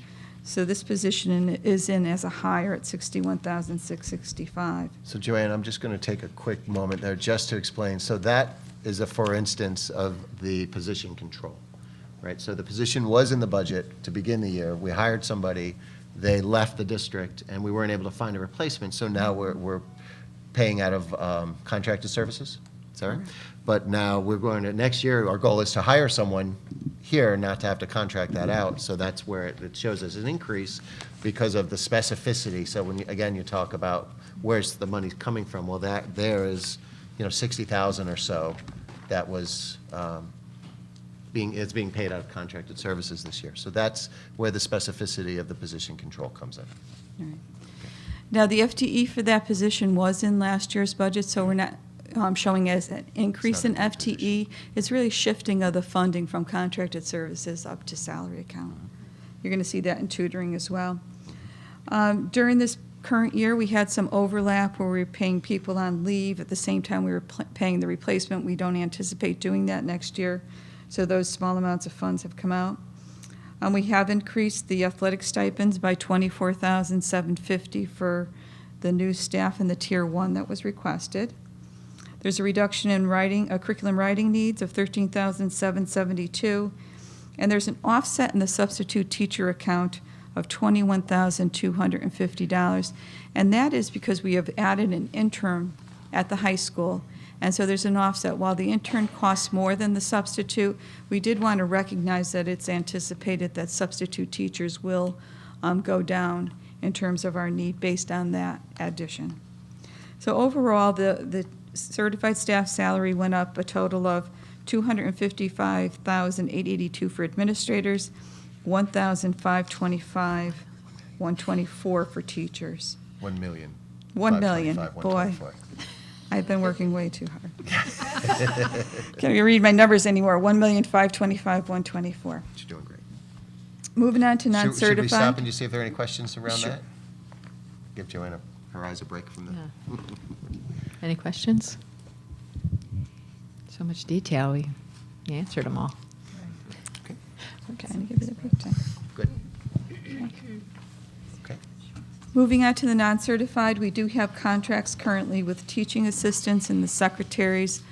These groups are part of the general fund, and their general wage increases are listed there at $89,331 and $46,005. We had a few positions that started after the start of the year, just like the Director of Digital Learning, and they were the budget director, a few positions in the business office turned over, some teaching assistants, and you can see where their salaries would have to be made whole in the next year. Again, tutors are going to be going up because we would like to take some contracted tutors we currently are paying outside, bring them inside, and make them staff members. And that's $19,464. You'll see an exact reduction in contracted services for that service. We hope to reclassify one of our general mechanics to an HVAC mechanic, and we'll be talking to the board over the next couple of years about really transforming that shop from a generalist shop to a specialist shop so that we'll have not only an electrician and an HVAC mechanic, but eventually a plumber and a master carpenter, and perhaps a generalist on top of that. But we think with those resources, we are going to be able to reduce contracted services, which are currently rather significant. And then lastly, or second to last, we did have 2 custodians that we hired this year, and in the contract, it allows us to bring them in at 80% of the salary. This coming year, we're going to have to pay them 100%. So while we don't have a contract currently with custodians, this is a contractual requirement that we have, and so we're going to have to include that in the budget. And at the middle school, the principal has recommended the reduction of 2 FTE secretaries. Now, because we are doing position control and the salary accounts are being forecasted out based on salaries and contracted requirements, there are a few things that have to be added to the budget, and the grid progression is one of them. Gary is able to go back, and by I think it's December 1st, people have to register with them who is going to be seeking degree changes, And so this is the total of that list of people. If somebody falls off the list or it doesn't complete the requirements, it would go down, but right now we don't have a reason to believe it will, so we are forecasting or budgeting at what we think we're going to need. The salary adjustments reflected here would be appropriate for all people who are not currently covered by a contract or who are not affiliated with a union. So there was a calculation that was done to come up with that number. And currently, we're budgeting turnover savings at $100,000. And we'll monitor that as we move forward to see if that increases. Any questions there? So moving on to employee health benefits, we did break out for you the 2016 funding gap of $1,545,842. And that is what we're going to recommend tonight, that we reduce the request by at least part of the change in request. We are leaving the $2,045,269 in the budget, and that, as we've stated a few times, does include the shortfall in this current year budget and that 6.5 increase. Moving forward. The FICA Medicare taxes are the board's matching on those, which are directly as a result of the salary accounts. Workers' comp is expected to go up by 7%, and we've currently been in conversations with Tom Stadler over at the town hall. We're going to have a person come in and work with us to really take a look at our insurance policies with KERMA, because they seem, based on what I've seen in my other districts, to be higher and by more than just a little. So we're going to be working with a gentleman who's worked with KERMA for many years, and Tom and I talked about it last week. We'll work on the KERMA and also the liability, auto, and property insurances to really make sure that we have our values correct, that our payrolls are being assessed correctly, and that we have people categorized correctly. And then really take a look at our experience in terms of workers' comp, because the 7% increase and the kind of dollars you're looking at here just seem to be excessive. So that's something that we're going to be doing. And tuition reimbursement is based on contract and what I assume you know about who is in the pipeline. Any questions there? Going into the non-salary accounts, I'm just going to highlight a few for you. You can read. There's a lot of small changes here and there. The testing services are being reduced. There's a reduction in the need for NWEA, I believe, is the explanation in terms of? Blue ribbon. In blue ribbon? Okay, blue ribbon. Okay. So that would explain the reduction there. You can see the reduction of $19,464 for tutors, but again, that's going up into the salary accounts. And there, under contracted services, is the intern for $42,500. Two of them for the high school.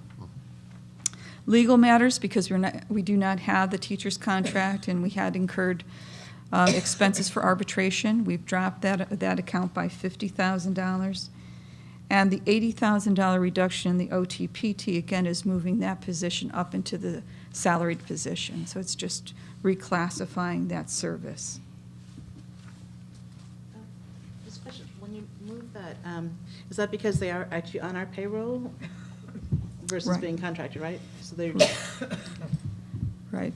Dara had to go to a contracted service this year, but next year we definitely would like to have the service in-house for flexibility and for the service needs that we have. Just moving down to property services, there was a lot of reclassification that we tried to do in property services this year, and I think we're going to work a little bit more on as we move forward. Bob did a great job of going through all of his contracts, lining them out. And he's had like two rather large accounts. And really what we'd like to do is combine them into one account and then really line out all those contracted services for future budgets so that you can really see the granularity, because it is such a large number. And Scott did pretty much the same thing in his area for computer services. Rather than having these few large accounts, let's have one bigger account but with a lot of articulation so that we can really see how it comes together.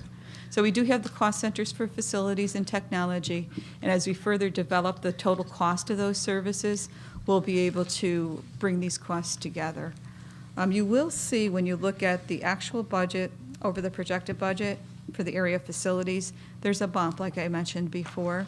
And really historically, there hasn't been an allocation put aside for unknown repairs, things that happen. We've included it in the reforecast, and we've included it in the budget request for next year so that we can react to our needs that come up. And I think that's wise.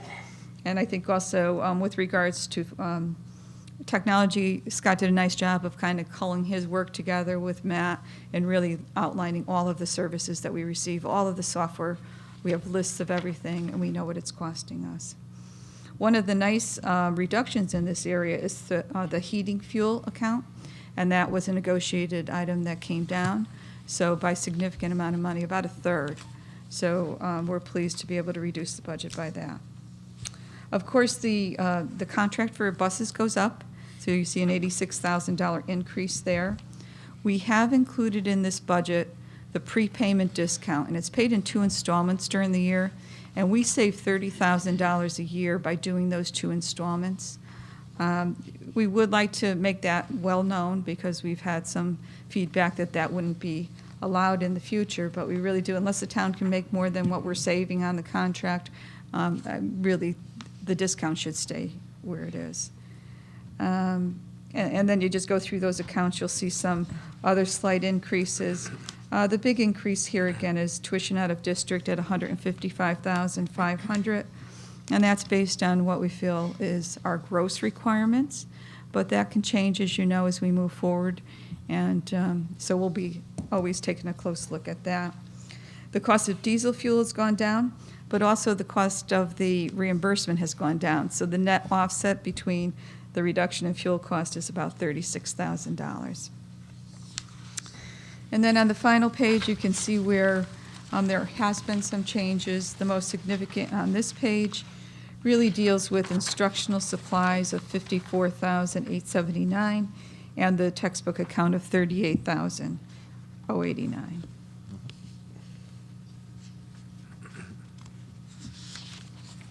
Open it up to questions. Brenda? For the heating oil and diesel fuel, are those locked into contracts, or are they not? Yeah, they're locked in for next year. Okay. Thanks. Jen? You said that you were having money this budget for like things that might happen, like oil tanks. Where is that line item? Which one is that? For facility repairs.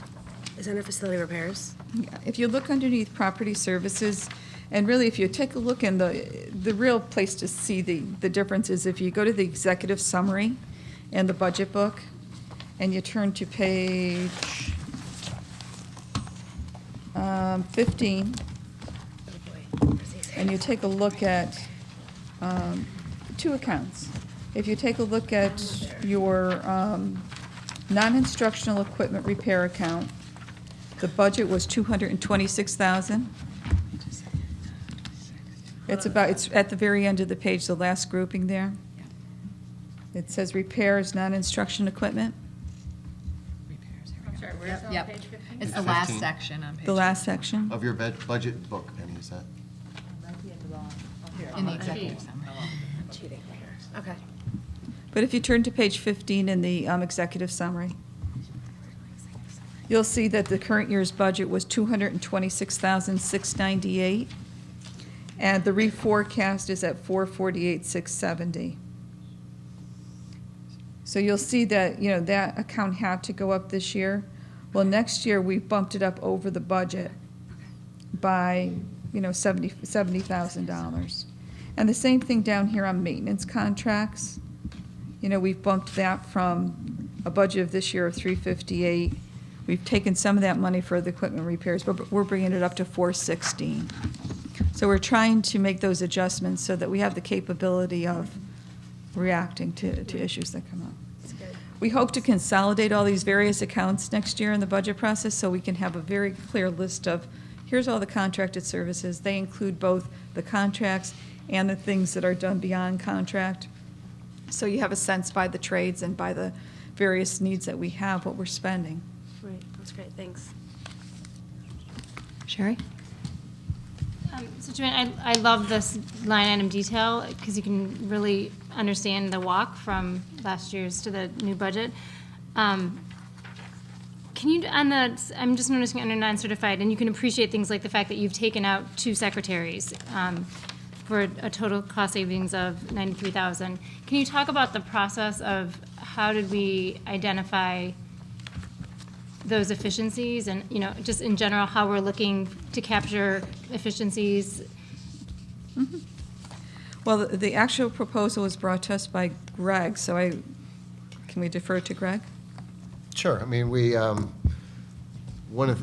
always looking at sort of work and kind of the distribution of work across. We were able to make a couple of small adjustments at the high school last year within the secretarial group around some of the distribution of work. And so one of the things I did ask all the administrators to do is take a hard look at kind of how the work is distributed across the buildings in the various departments for every one of the bargaining units. And one of the piece of feedback was around sort of here's how we can readjust things a little bit, meet the goals that we have, and save a couple of FTEs. Mm-hmm.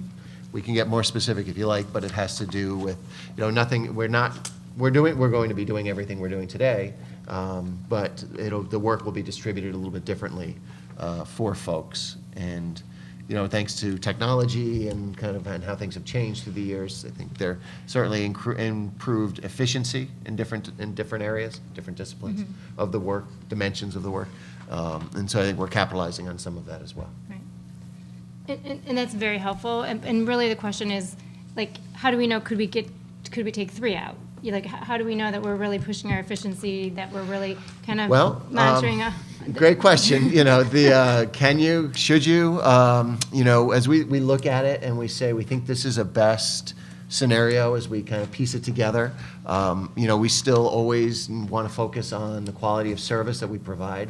We always want to make sure that we're meeting the needs of the kids and the families and the buildings and the district and everything else. So while I wouldn't say this is aggressive, I wouldn't say it's conservative either. I think this is, after taking a hard look at the work and how the days are spent, time is spent, and work is distributed, I think that this was a thoughtful approach. Now, as this kind of works its way through, if we find that there's other excess capacity to, something else, or other redundancy, or other ways that we can capitalize on some efficiencies, we certainly would do that as well. Because again, we, as a school district too, we take the long view. We look at it and we say, this is something that we can do, we believe we can do without diminishing the quality of service and, shuffling some things around. And as that settles out, there could be other efficiencies we'd look to take as well. So there's there's that piece. And then, of course, if driven by need, then you start to talk about, do you sacrifice some of the quality by making some other different decisions and things, but. I don't know if That's very helpful. Okay. Thank you. Penny? So the software licensing fees are going up $131,000 in the proposed budget. Could we just get a little bit of a description about what proposed expenses that's covering? So I'm trying to get to it because there's offsets within that line item. It's reclassifications. I just want to point them out. Yes, if you take a look on page 15 again, and you take a look down towards the bottom, you're going to see that software support is going down by $93,500. Right. And software licensing is going up by $131,359. So it's the difference between those two numbers that really is changing. It was a reclassification between those two lines. Okay, so software licensing is basically going up about a little bit, $38,000 or so. Right. Which is still about a 20% increase over last year. So I'd just like to know, I'd be interested in what that's covering.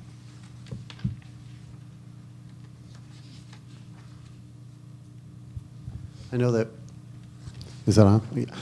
I know that we balanced flat across our whole budget. There was an increase in the licensing fees for us adding thin client virus protection, and then also a rise in our Meraki fees due to the increase in number of mobile devices. So again, across other areas of my budget, I tried to keep that flat because I think I was relatively at like 1% across the whole budget. But in that particular area, there was a specific rise in a couple different fees that we just have to take on. Right, I meant, are some of those fees associated with the ninth grade going to laptops or, various different devices? Well, the overall, BYOD? no, we don't pay licensing for people using the network, but the number of devices that we own ourselves that are on there increases the Meraki licensing fees for the wireless access points themselves. And then in turn, was recommended by audit to have more viral protection across the virtual machines that we operate. So that then adds the client list from the virtual machines to our costs for licensing. Thank you. I would just looking at those two accounts, Penny, I'd also just throw in that the budgeted number for going into this year was actually higher than if you combine those two numbers. If you combine the software support in the 2016 budget, it was 518,000 and change. And then if you put in the software licensing at 192, right, that actually totals up to $710,000 was budgeted in that amount, in those two accounts.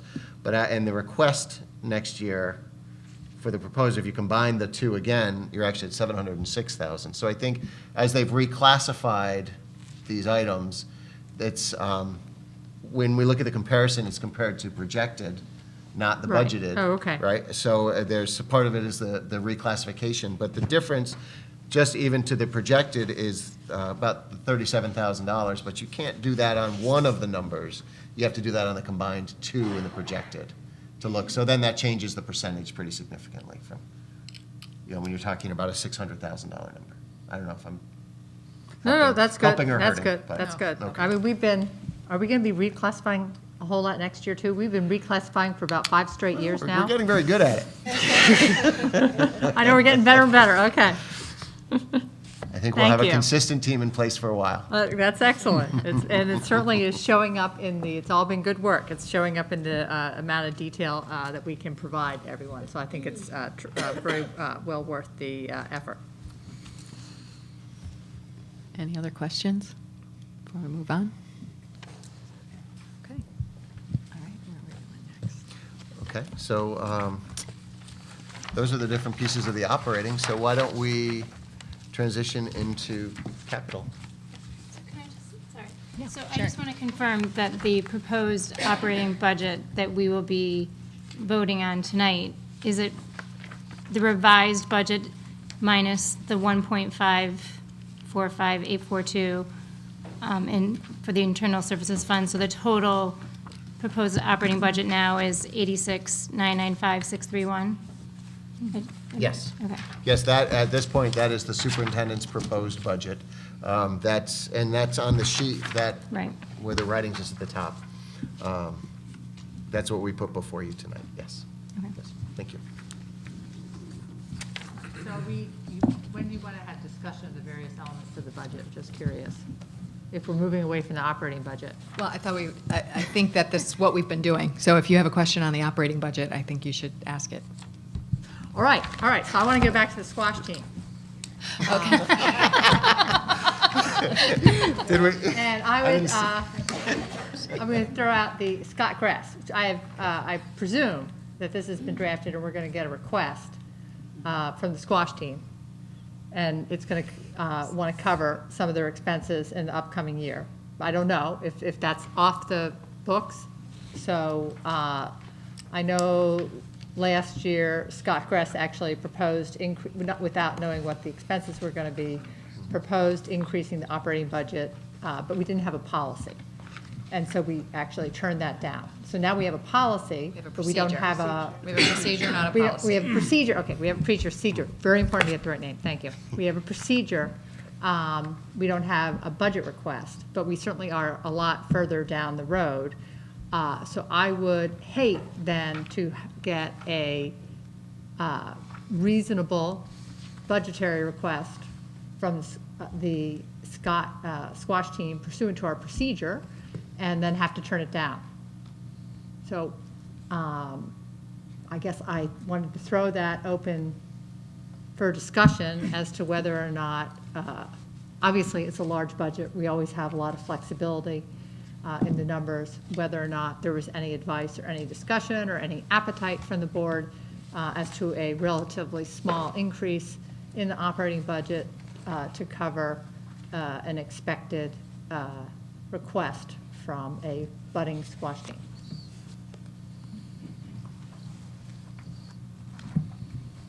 Thank you. We're a little ahead of procedure. Yeah, I mean, I think since we've just adopted this procedure, we got to follow it. Because I think we all agree that this is a good procedure to follow. So I think they have to go through the process of determining whether they're eligible and going through it and make sure, and then kind of get an idea of what they would like and kind of go from that and then have it come back to the board. So I think it would be premature to make a decision on anything because we don't really have the information. We're not even sure if they've gone through, whether they, I assume they're going to qualify or not, but, we have to go through the procedures. Tom? Question for maybe Jay, you can best answer this question, but if they were to qualify through procedure, meeting that September 30th deadline, or another club were to do that, they would be eligible for booster fund money, even though the money, but not necessarily money from a budget that didn't exist. Is that correct? Yes, I think that's correct. The way that the Booster Club has supplemented the athletic budget is by additional coaching salaries, which just roughly cost $4,000 for an assistant coach, and probably, well, the Booster Club doesn't fund any head coaches, they just fund supplementary coaches. That number generally in the for the Board of Education budget for head coaches is between $65 and let's say $8,500. So I know that there was some talk about a human resource to support the squash program particularly. So that's one number. I just want to mention that with now that we're making this policy public, I know that there's going to be a request from the ski team, and I know there's going to be a request. There's a group that there's a fencing group that I've been in contact with, and I've told them that this policy is, not procedure, is in the works. So if that helps. Sherry? You bring up a good point. Well, I just want to say that I think it seemed like there was pretty unanimous support for this new sports procedure, which I think is going to be put in place effective immediately. So I hope that the board is willing, now that we've got a procedure to define, a process whereby a club sport can request financial assistance, I certainly hope the board is going to support the financial assistance. I think in this next coming year, I'm happy to make a motion to add some money, a line item specific for that, or my understanding is that there are other line items from which we could, whether it's turnover savings or elsewhere, that we would have to be able to find that funding. But I mean, we're launching a procedure, so I think we need to have financial assistance to support that new procedure. I mean, I agree with Sherry. Like, I'm in favor of supporting whatever comes up for the outcome of going through the process. But I think we need to go through the process, and we can't approve amount or do anything for, Mr. Egan already mentioned 3 other groups and stuff. So I think we need to look at the whole and then decide. But I think there is, as I think it was mentioned, that there is maybe some flexibility where we can do it because we're not talking about really huge amounts. So I just want to be careful, just a little bit in the language with it, because you see the great pains that were taken to get very specific and very detailed in the budgeting and in putting this together. So we do talk about, we realize turnover savings and retirements. We have accounted for $100,000 of retirement savings in this budget currently, which is more than we have in hand. But when we look at typical years, how many people did we hire this past year, Gary? I think it was close to 60. close to 60? Okay, so that was a big year, and that's part of the savings we're talking about. But so I just don't want to give the impression that we can pull from all different areas. It would specifically be if, money were available in the turnover savings. I just want to be specific in that piece. So I guess my question might be more for Jay. Do you have, knowing what types of requests we may get under our new procedure, do you have any idea what the level of those requests is going to be? The only conversation I would repeat that I've had is about a human resource to, in the case of the squash program, to do what Liz Schmidt has done, which is in day-to-day management of that club within the school, which I think the way this all got started was she was concerned that without her driving that there wouldn't be enough leadership so that it would sustain itself. And I know that the ski team has always, their transportation is a challenge for them because the hills aren't big enough in New Canaan, so they have to go to Southington. So that's a big part of their cost. Both of these programs, participation cost is right around $1,000 per student. And much of that cost is driven by the cost of the facilities that they use. So if you're looking at funding, helping fund these types of programs, I think the two things that you're looking at are any kind of funding for the human resource, the coach, and then in one case transportation, and the other case facility rental. So It's about I don't have any more specifics than that. So I actually think I would make a motion, I don't know what the dollar amount would be, to increase the operating budget in a line item that would be recommended by the administration as to where it would go by, and here I'm guessing, say 35,000, I don't know what it is, 30,000, something. It might be completely, I don't know how it's going to relate to what we get. It might only be, I remember that the budget request from the squash team last year was much higher than that, but there were elements of it I wasn't certain that hadn't been vetted. So just as something that would show kind of the fact that the Board of Education stands behind the development of these programs that so help our students. I mean, that squash team standing there 2 years in a row, they've come, they've been incredibly polite, they've grown, they win awards. I mean, it's the same type of way we've supported some of the other fabulous programs, that are run that are not athletic, the clubs. So you have Model UN as an Model example. UN as an example that we've found funding for, and I think that those types of experiences can be transformative in a student's life at the high school. So I would hate to miss a year because there were no funds available. And I know that, anyhow, so that Do we would be. actually have time to get these proposals so that we can make a more informed decision? No, unfortunately, this year we don't, because tonight board needs to approve its budget tonight so that we can continue through the process. And as we put that procedure together, it was anticipated to probably take a couple of months, truly, for them to put together the white paper they need to put together for us to review it, and that's why some of the dates are there the way they are. So it's unfortunate, it's just sort of how things come together. Jen? I was just going to say, I mean, we all just unanimously approved this procedure, right? And it's exciting, but if we have nothing to back it up, I mean, so how does that work? I mean, that's why I asked my question, like, if there's no line item and people do come to us, I mean, squash starts in what, like November, September? So they'll be coming to us probably at the end of the summer, or maybe before.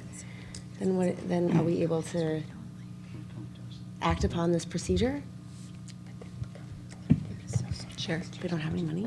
So I just want to say, so a year ago, Penny, to answer your question, the squash club sport program requested $20,000 in financial assistance, so just as a benchmark. And that was based on their human resource, the coaching, and offsetting the facility cost.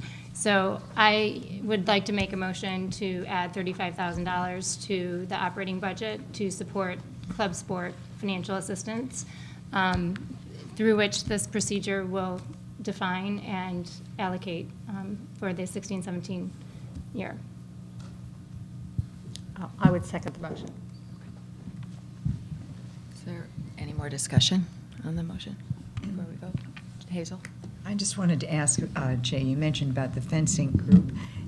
Did I remember also that the rowing or the group that also, they've been interested in doing something like this too? Are there any other groups that are going to come forward so we would just know where we're standing on this? To my knowledge, it's those three. I don't think the crew program is not going to come forward in this case. They're a standalone group, and they've grown out of just being a New Canaan High School only group.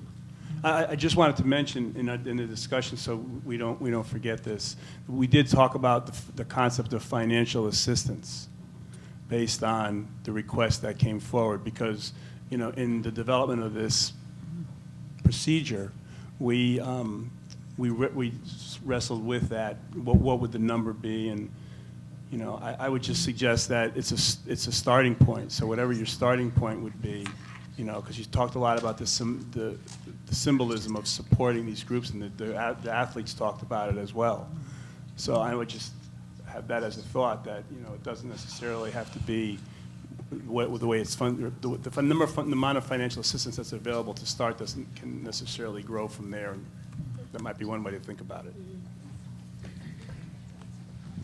Sherry? So I just want to say one more thing in support of the motion is that when Jay or we as a district stand up and talk so proudly about the fact that 75% of our high school students participate in athletics and how important that is, because we know research shows that if students are involved in athletics or other co-curricular, extracurricular activities, they're more connected into their school community and more successful academically as a result. So we always talk with such pride about that number. That number includes those 65 students that stood here tonight, who came back a year later to advocate for this. So I just would ask you all to consider that as you vote for the motion.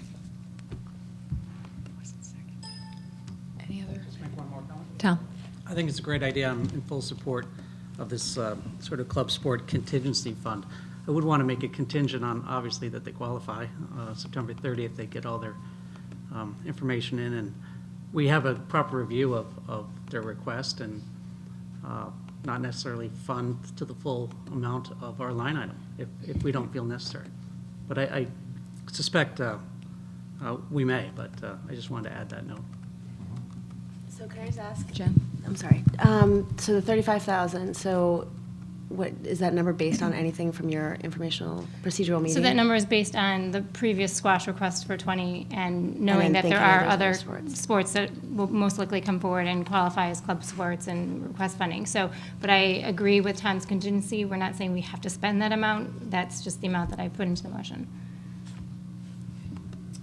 Anyone else? Thank you.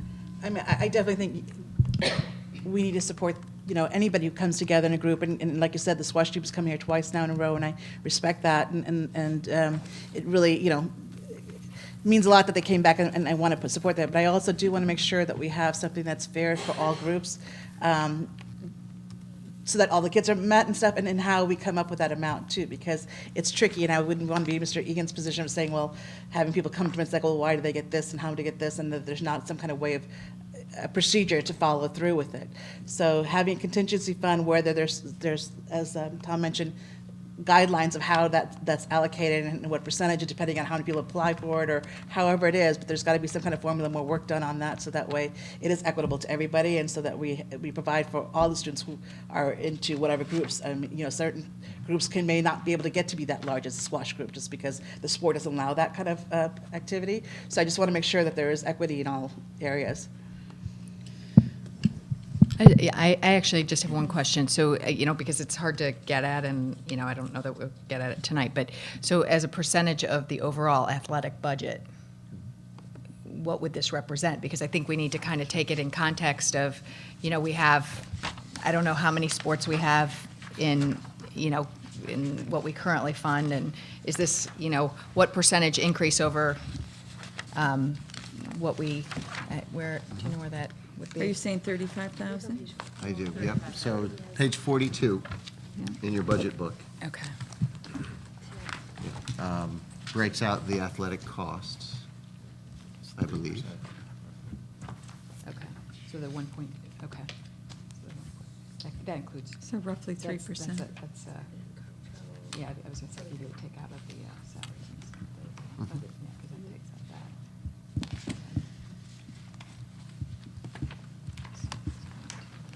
Executive summary. Sure, Jen. So Jay, the sports boosters, so it says in your write-up that we get about $140,000 from them, approximately. So did I hear you correctly? Would any of these clubs be able to get any money from the boosters, or is that money allotted already to other sports? I haven't had that conversation with them yet, but I think the way I would explain it to the Booster Club is if they meet the criteria that was identified in this procedure, that they would be eligible for some type of funding. But that, I think the way we look at those supplemental coaching positions is based on the numbers of participants and the needs. So this would be the same way that we would look at, this would be looked at, these activities would be, the sports would be looked at the same way. Okay. Penny? Jay, the increase in the coaching salaries, I know we were also, that was covering how many additional coaches? That's 6 additional coaches, and those are, And how much is that total? it's $24,000. And 4 of those positions are programs that exist, are standalone programs that exist that the board is not presently funding. So that would be assistant boys and girls tennis and assistant boys and girls golf. They are coaches for those positions that they're not included in the Board of Education's budget. So the Booster Club funds those positions. So if the Booster Club stops funding those, can't fund those positions, or isn't able to do the necessary fundraising, we wouldn't be able to support, those programs wouldn't have coaches. And the other 2 positions are for boys and girls cross country, which average over 45 athletes per season, and the Board of Education funding is 1 coach. And I'm uncomfortable with the 1-to-45 ratio with respect to even just basic safety. So that's what those 6 positions are.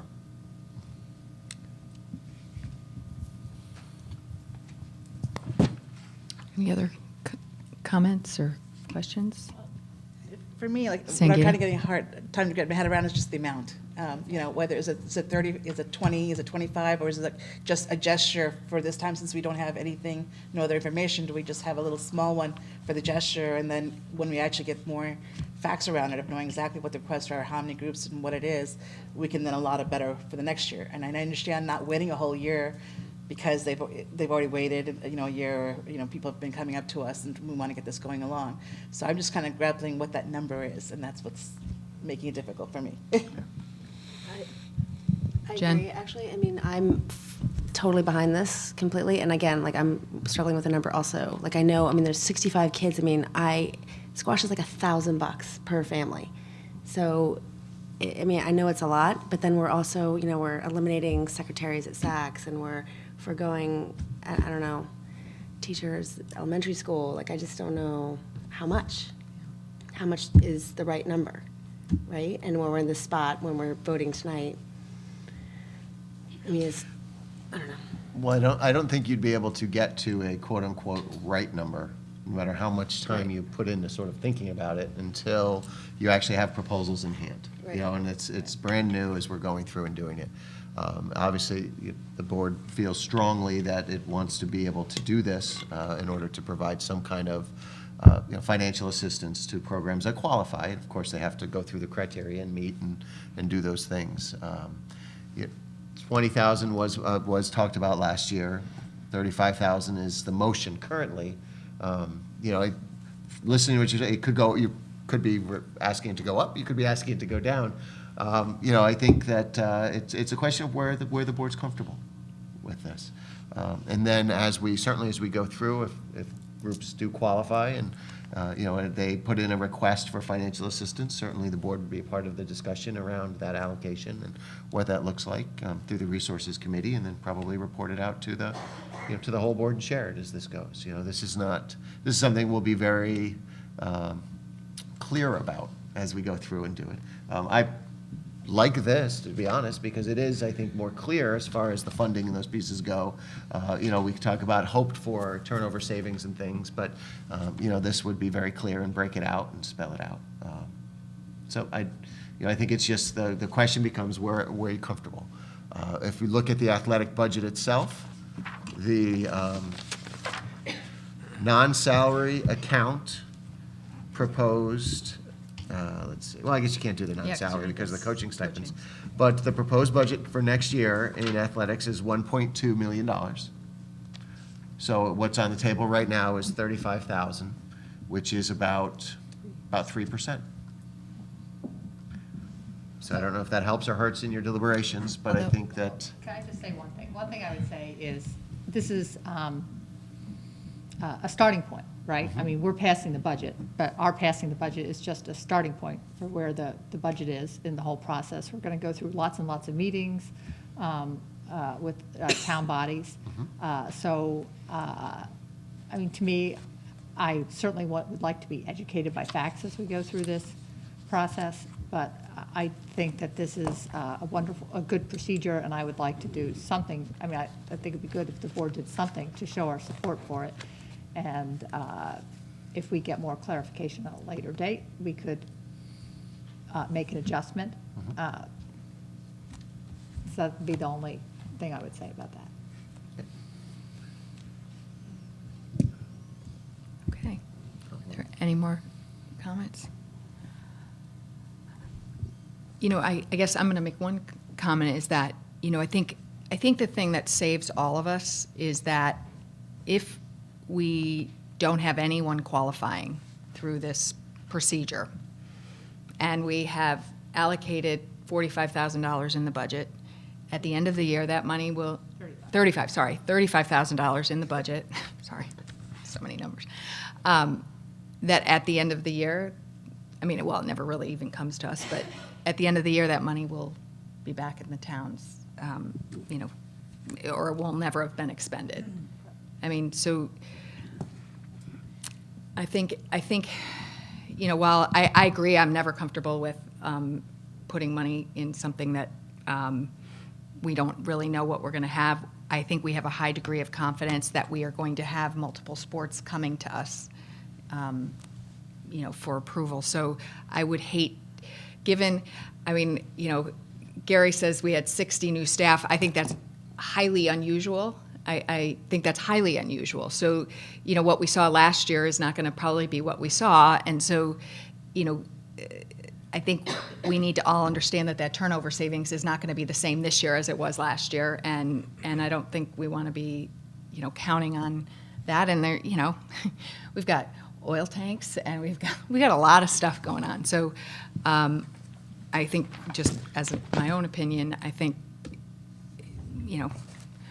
I agree we're going to be going through a tough project, and we want a tough process, and I would hate to let those kids, be disappointed because we just don't have it in the budget. So I don't know. Those are my only thoughts. Are we ready to vote? Okay. All those in favor of adding $35,000 to the operational budget for the 16-17 academic year, raise their hand. Is that unanimous? Any opposed? I can't see. Okay, it's unanimous. All right. Okay. So on the sheet that you have, that's 2/3 blank, you can write the number 87,030,631. 36. Could you repeat that again? I can. I'm going to make sure Joanne nods at me. 87,030,631. Oh, 30. 87,030. And it's just good to have that number in front of you because the motion will be Yes. approving that. Okay, Shall we discuss capital? yes, we should. Unless there are any other. Any other operating questions? Okay, moving on to capital. Okay. Oh, and I just want to bring your attention to one or two of the handouts too. There's one that's 2016 to 17 proposed budget, and it's a bridge, is that correct, if I call it that? But essentially, it breaks out the impact of each of the different objects and change on the overall budget. And I just want to show you quickly, on one side, it's this bar chart. You see? Okay, and on one side, it included the full funding of the insurance and all that at 3.7 million. And if you flip it over, it shows you instead the 2.2 million insurance, so the number that we talked about tonight. And this is just another visual way to show the increases year to year visually from budget to budget, looking at each of the different objects. And I just wanted to call your attention to that from the operating piece. Okay. So why don't we start with facilities capital? And you should have new handouts in front of you that we changed the formatting a little bit, but most of the content is the same. And I do want to share, I think we said it last time and whatever, so people know, but our entire budget binder, the whole book is available on the website on PDF. It's all that it can be downloaded and flipped through. We're talking about pages. The pages should be the same. And we'll continue to do that and keep that updated as well, what's on the web, so that it's, people have the most current information. How would the board like to do the facilities capital? I think we've gone through it a bit. Bob is here for any questions. And yeah, why don't we just go right to that? I will say the Board of Selectmen was asking a little bit about some prioritization. And as you know, it can be tricky to do that because we really don't put anything forward that's not priority one.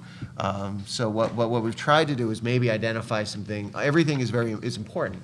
And the investment we make in our facilities through capital is incredibly important in the short term and the long term. But we tried to identify things that were important and then things that were maybe more urgent than a couple of the others. And for instance, on that is we talked about the painting. While that's very important, and we began a program last year around trying to do some painting for our buildings because we have to build a budget into that.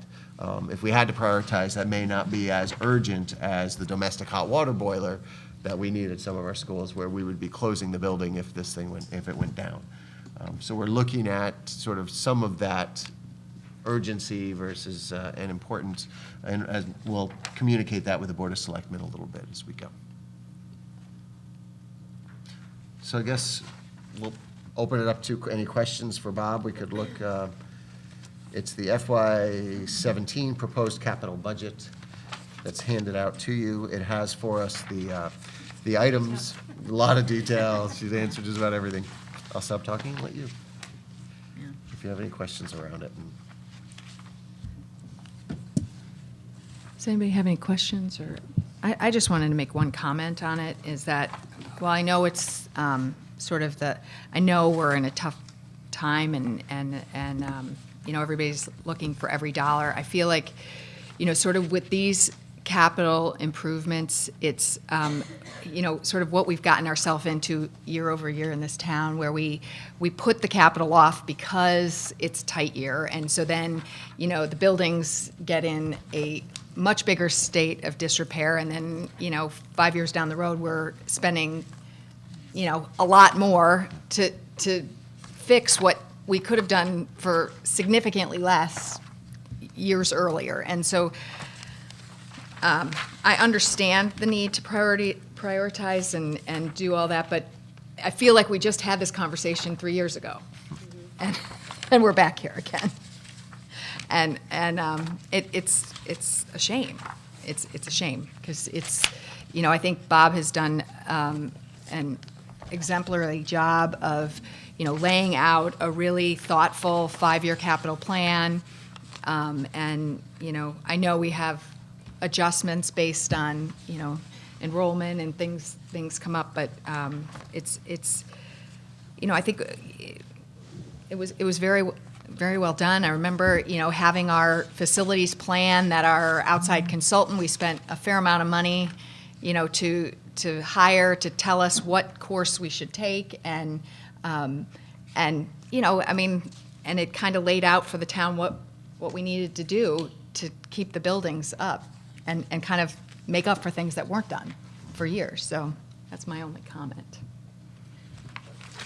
Along with your comment, and along those lines, I feel like we did prioritize in that we have a deferred section, means that's not as essential this year, and all of these are, if you look at the e-school, we've got 5 or 6 different priorities there. Those are our first priorities there, for this year. So kind of feel like it's already in there. It's just that it's a big job because there's a lot of maintenance of a lot of buildings that haven't been necessarily put, all the TLC that should have been put in earlier on. So I'm not quite sure how you can prioritize it more.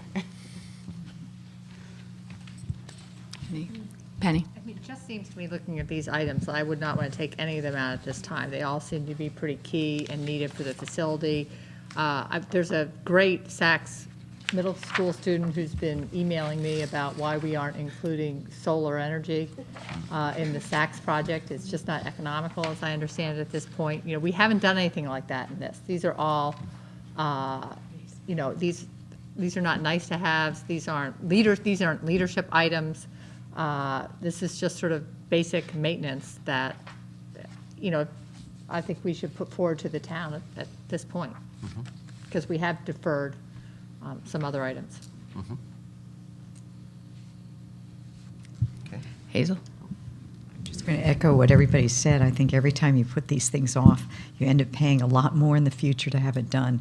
When it becomes a necessity and when it becomes something that is infringing upon health, or it's something that means that school needs to be closed. Stanford School had a big problem last week, and I won't go into the details, but it was pretty gross. And I think that we need to just sort of remember these things happen, and it's better to take care of them when they're at this stage. We've already put them off enough. I guess I'd also like to say that this budget and the way we've developed it in connection with the town bodies, I am I'm pleased with, because it's a delight to see the classroom painting as being a line item that we're putting forward every year. And I know that money is being used by the district to keep the schools in good shape and used very well.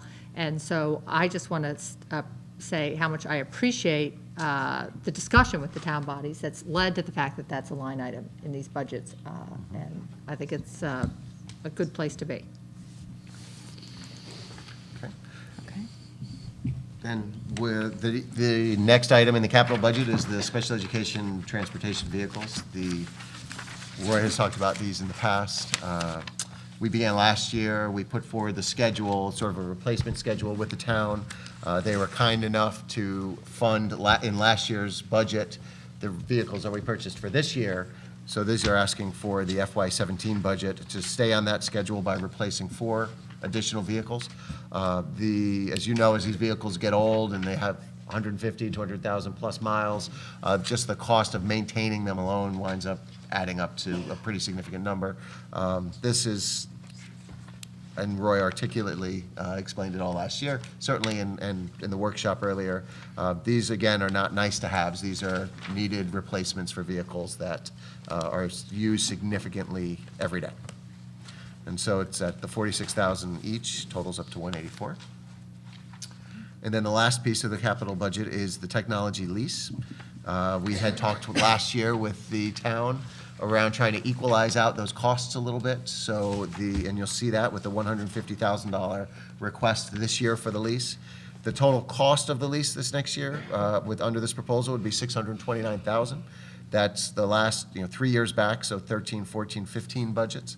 And then the new money, the $150,000 this year, which gives us $600,000 of purchasing power, as you know, because it's a 4-year lease that we have. So the total of those 3 pieces, and Scott and Matt are both here to talk more specifically, if you like, around the technology. There is a handout in the pile that is a single chart that was put together that has the sort of a rough breakout of the technology requests that would go into the lease. And you'll see a lot of it is replacement, always.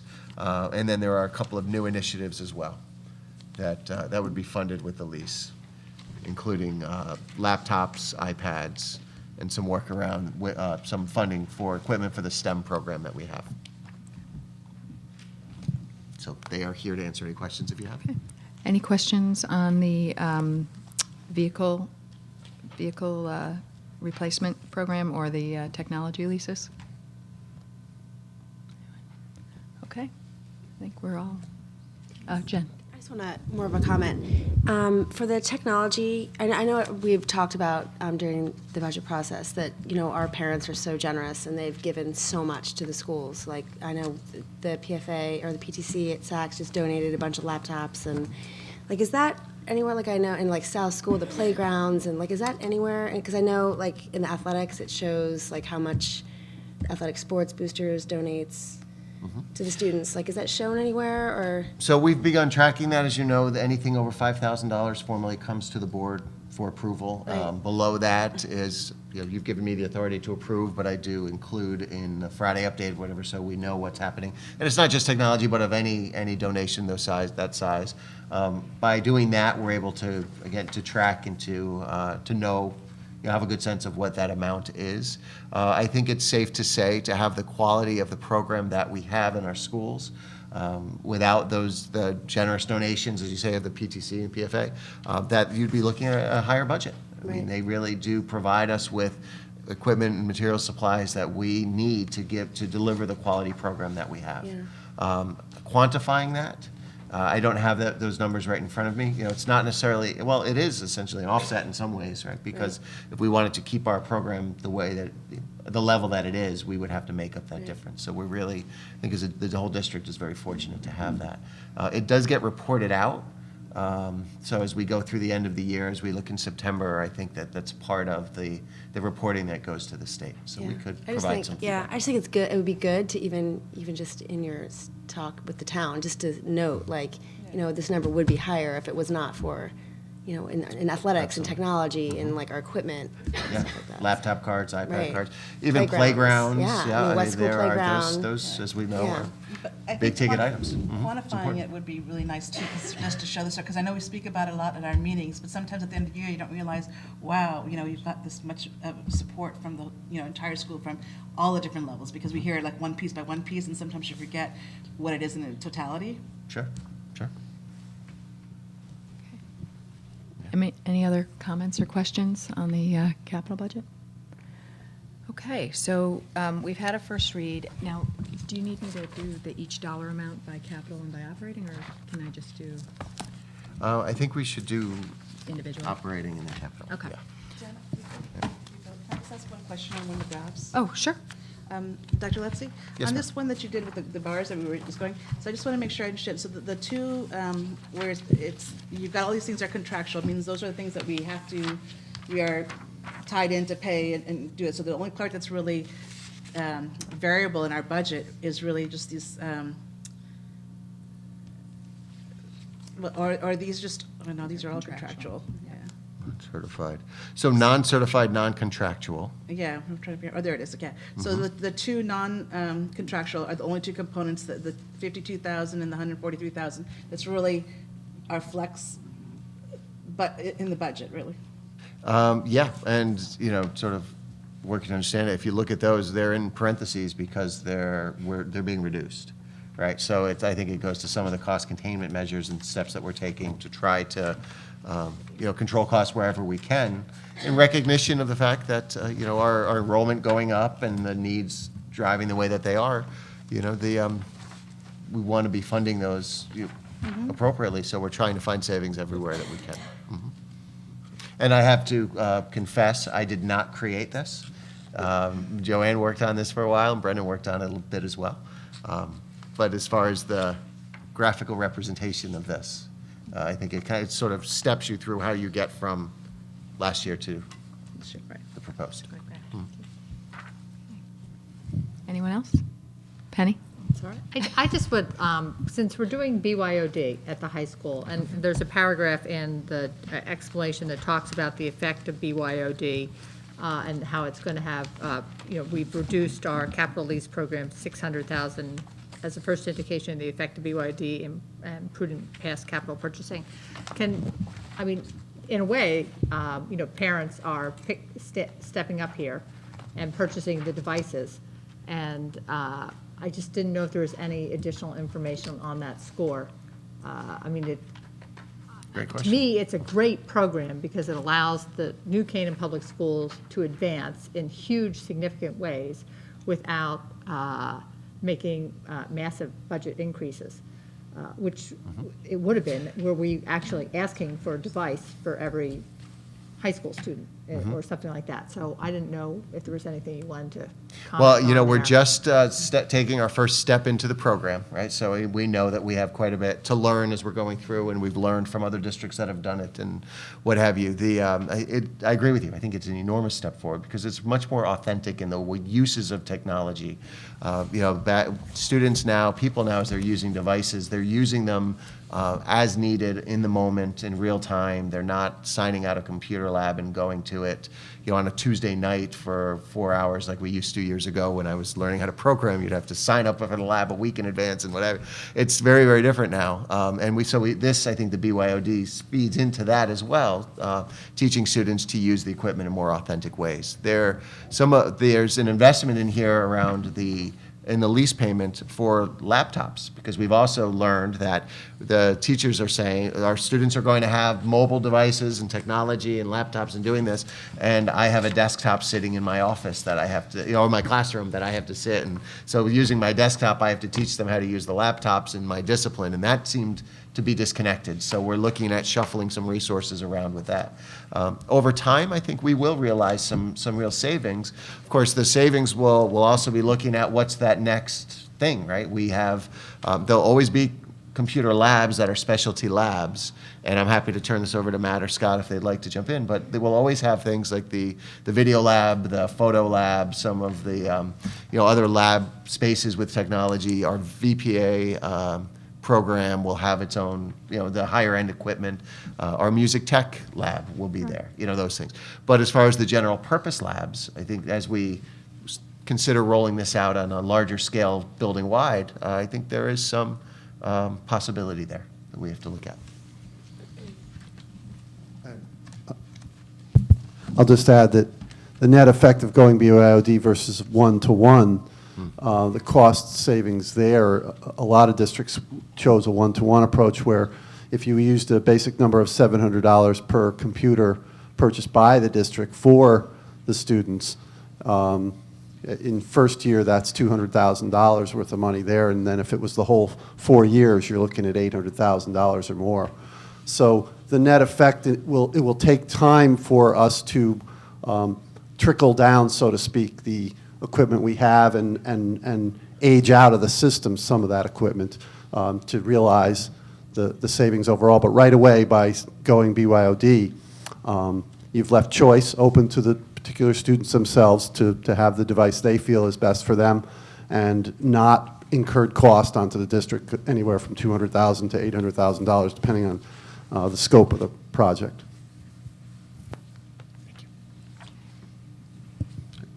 Okay, anyone else? All right, are we ready to vote? Okay, so we'll do two votes here. The first being, could I get a vote on those in favor of approving the revised Board of Ed budget, operating budget of $87,030,631 for the 2016-17 academic year as first approved by Ms. Appel and Ms. Hobbs respectively. All those in favor? Well, so you're going to want someone to make the motion and someone to second. I don't think we have to move now because it's already Because been, it's just a first. a different number. Oh, so I revise, a motion to get a revised number. Okay, so we'll do that first. So could I get a motion? There wasn't a number in here. We just moved to approve the superintendent's proposed budget. Yeah, we didn't do that last time, so that's what I'm saying. I think you want the number. Yeah, I think so too. So Usually we. Do we want to revise the motion? Yeah, I think I think let's, so we added the 35, so we should be fine with that. So if we just move what I was doing with the total number, we should be okay. Okay. Wouldn't it be a motion to approve, wouldn't it be all this The language revised. as amended? Yes. As amended, Yes. with today's date? Yeah. Yep. Okay, so going back,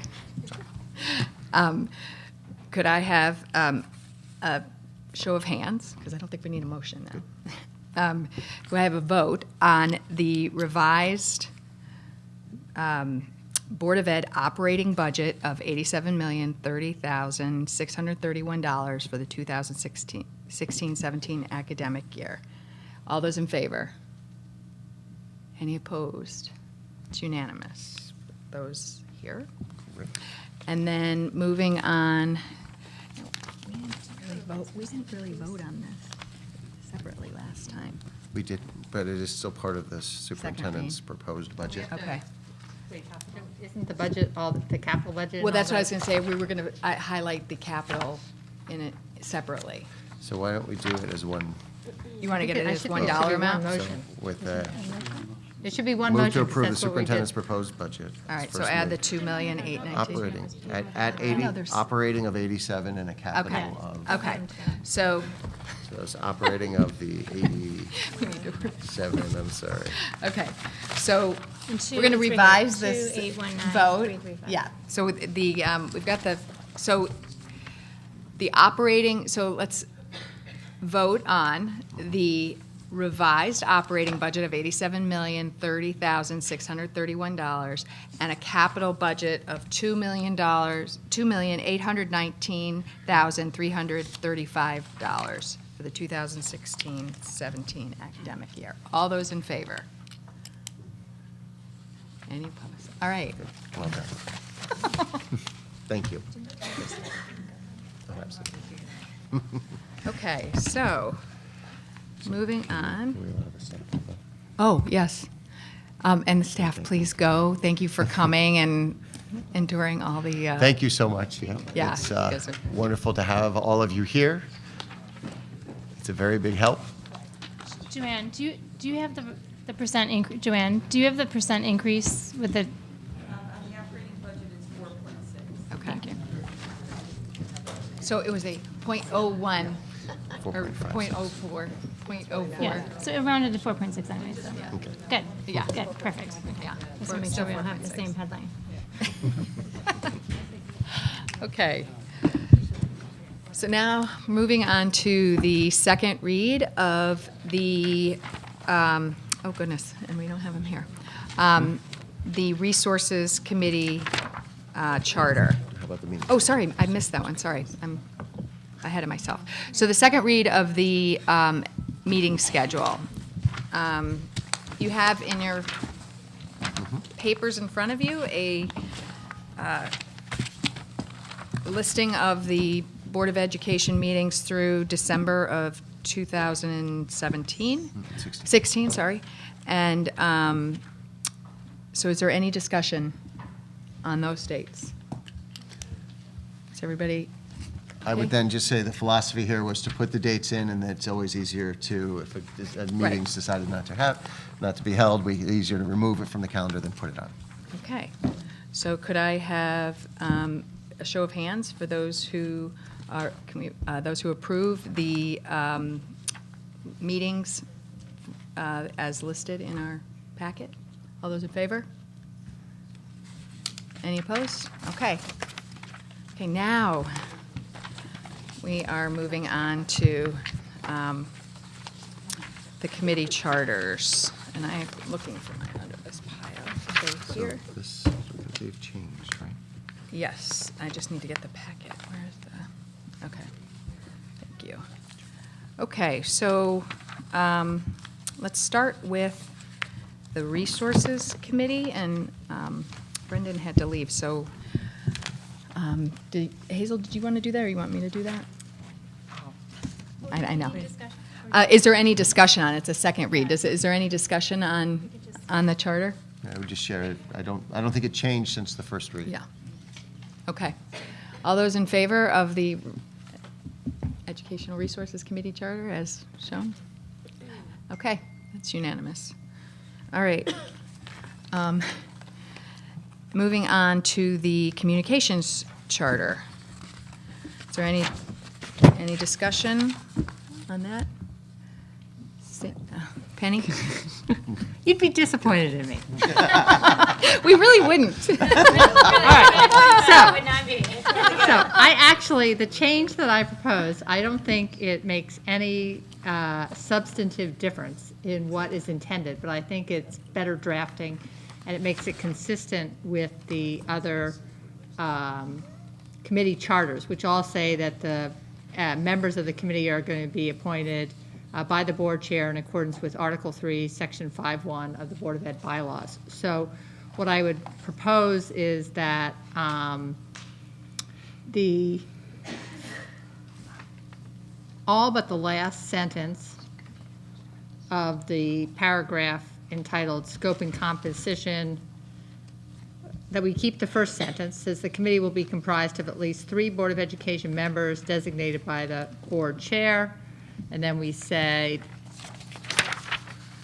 in accordance with Article 3, Section 5.1 of the Board of Ed bylaws, committee members will serve for 1 calendar year from appointment.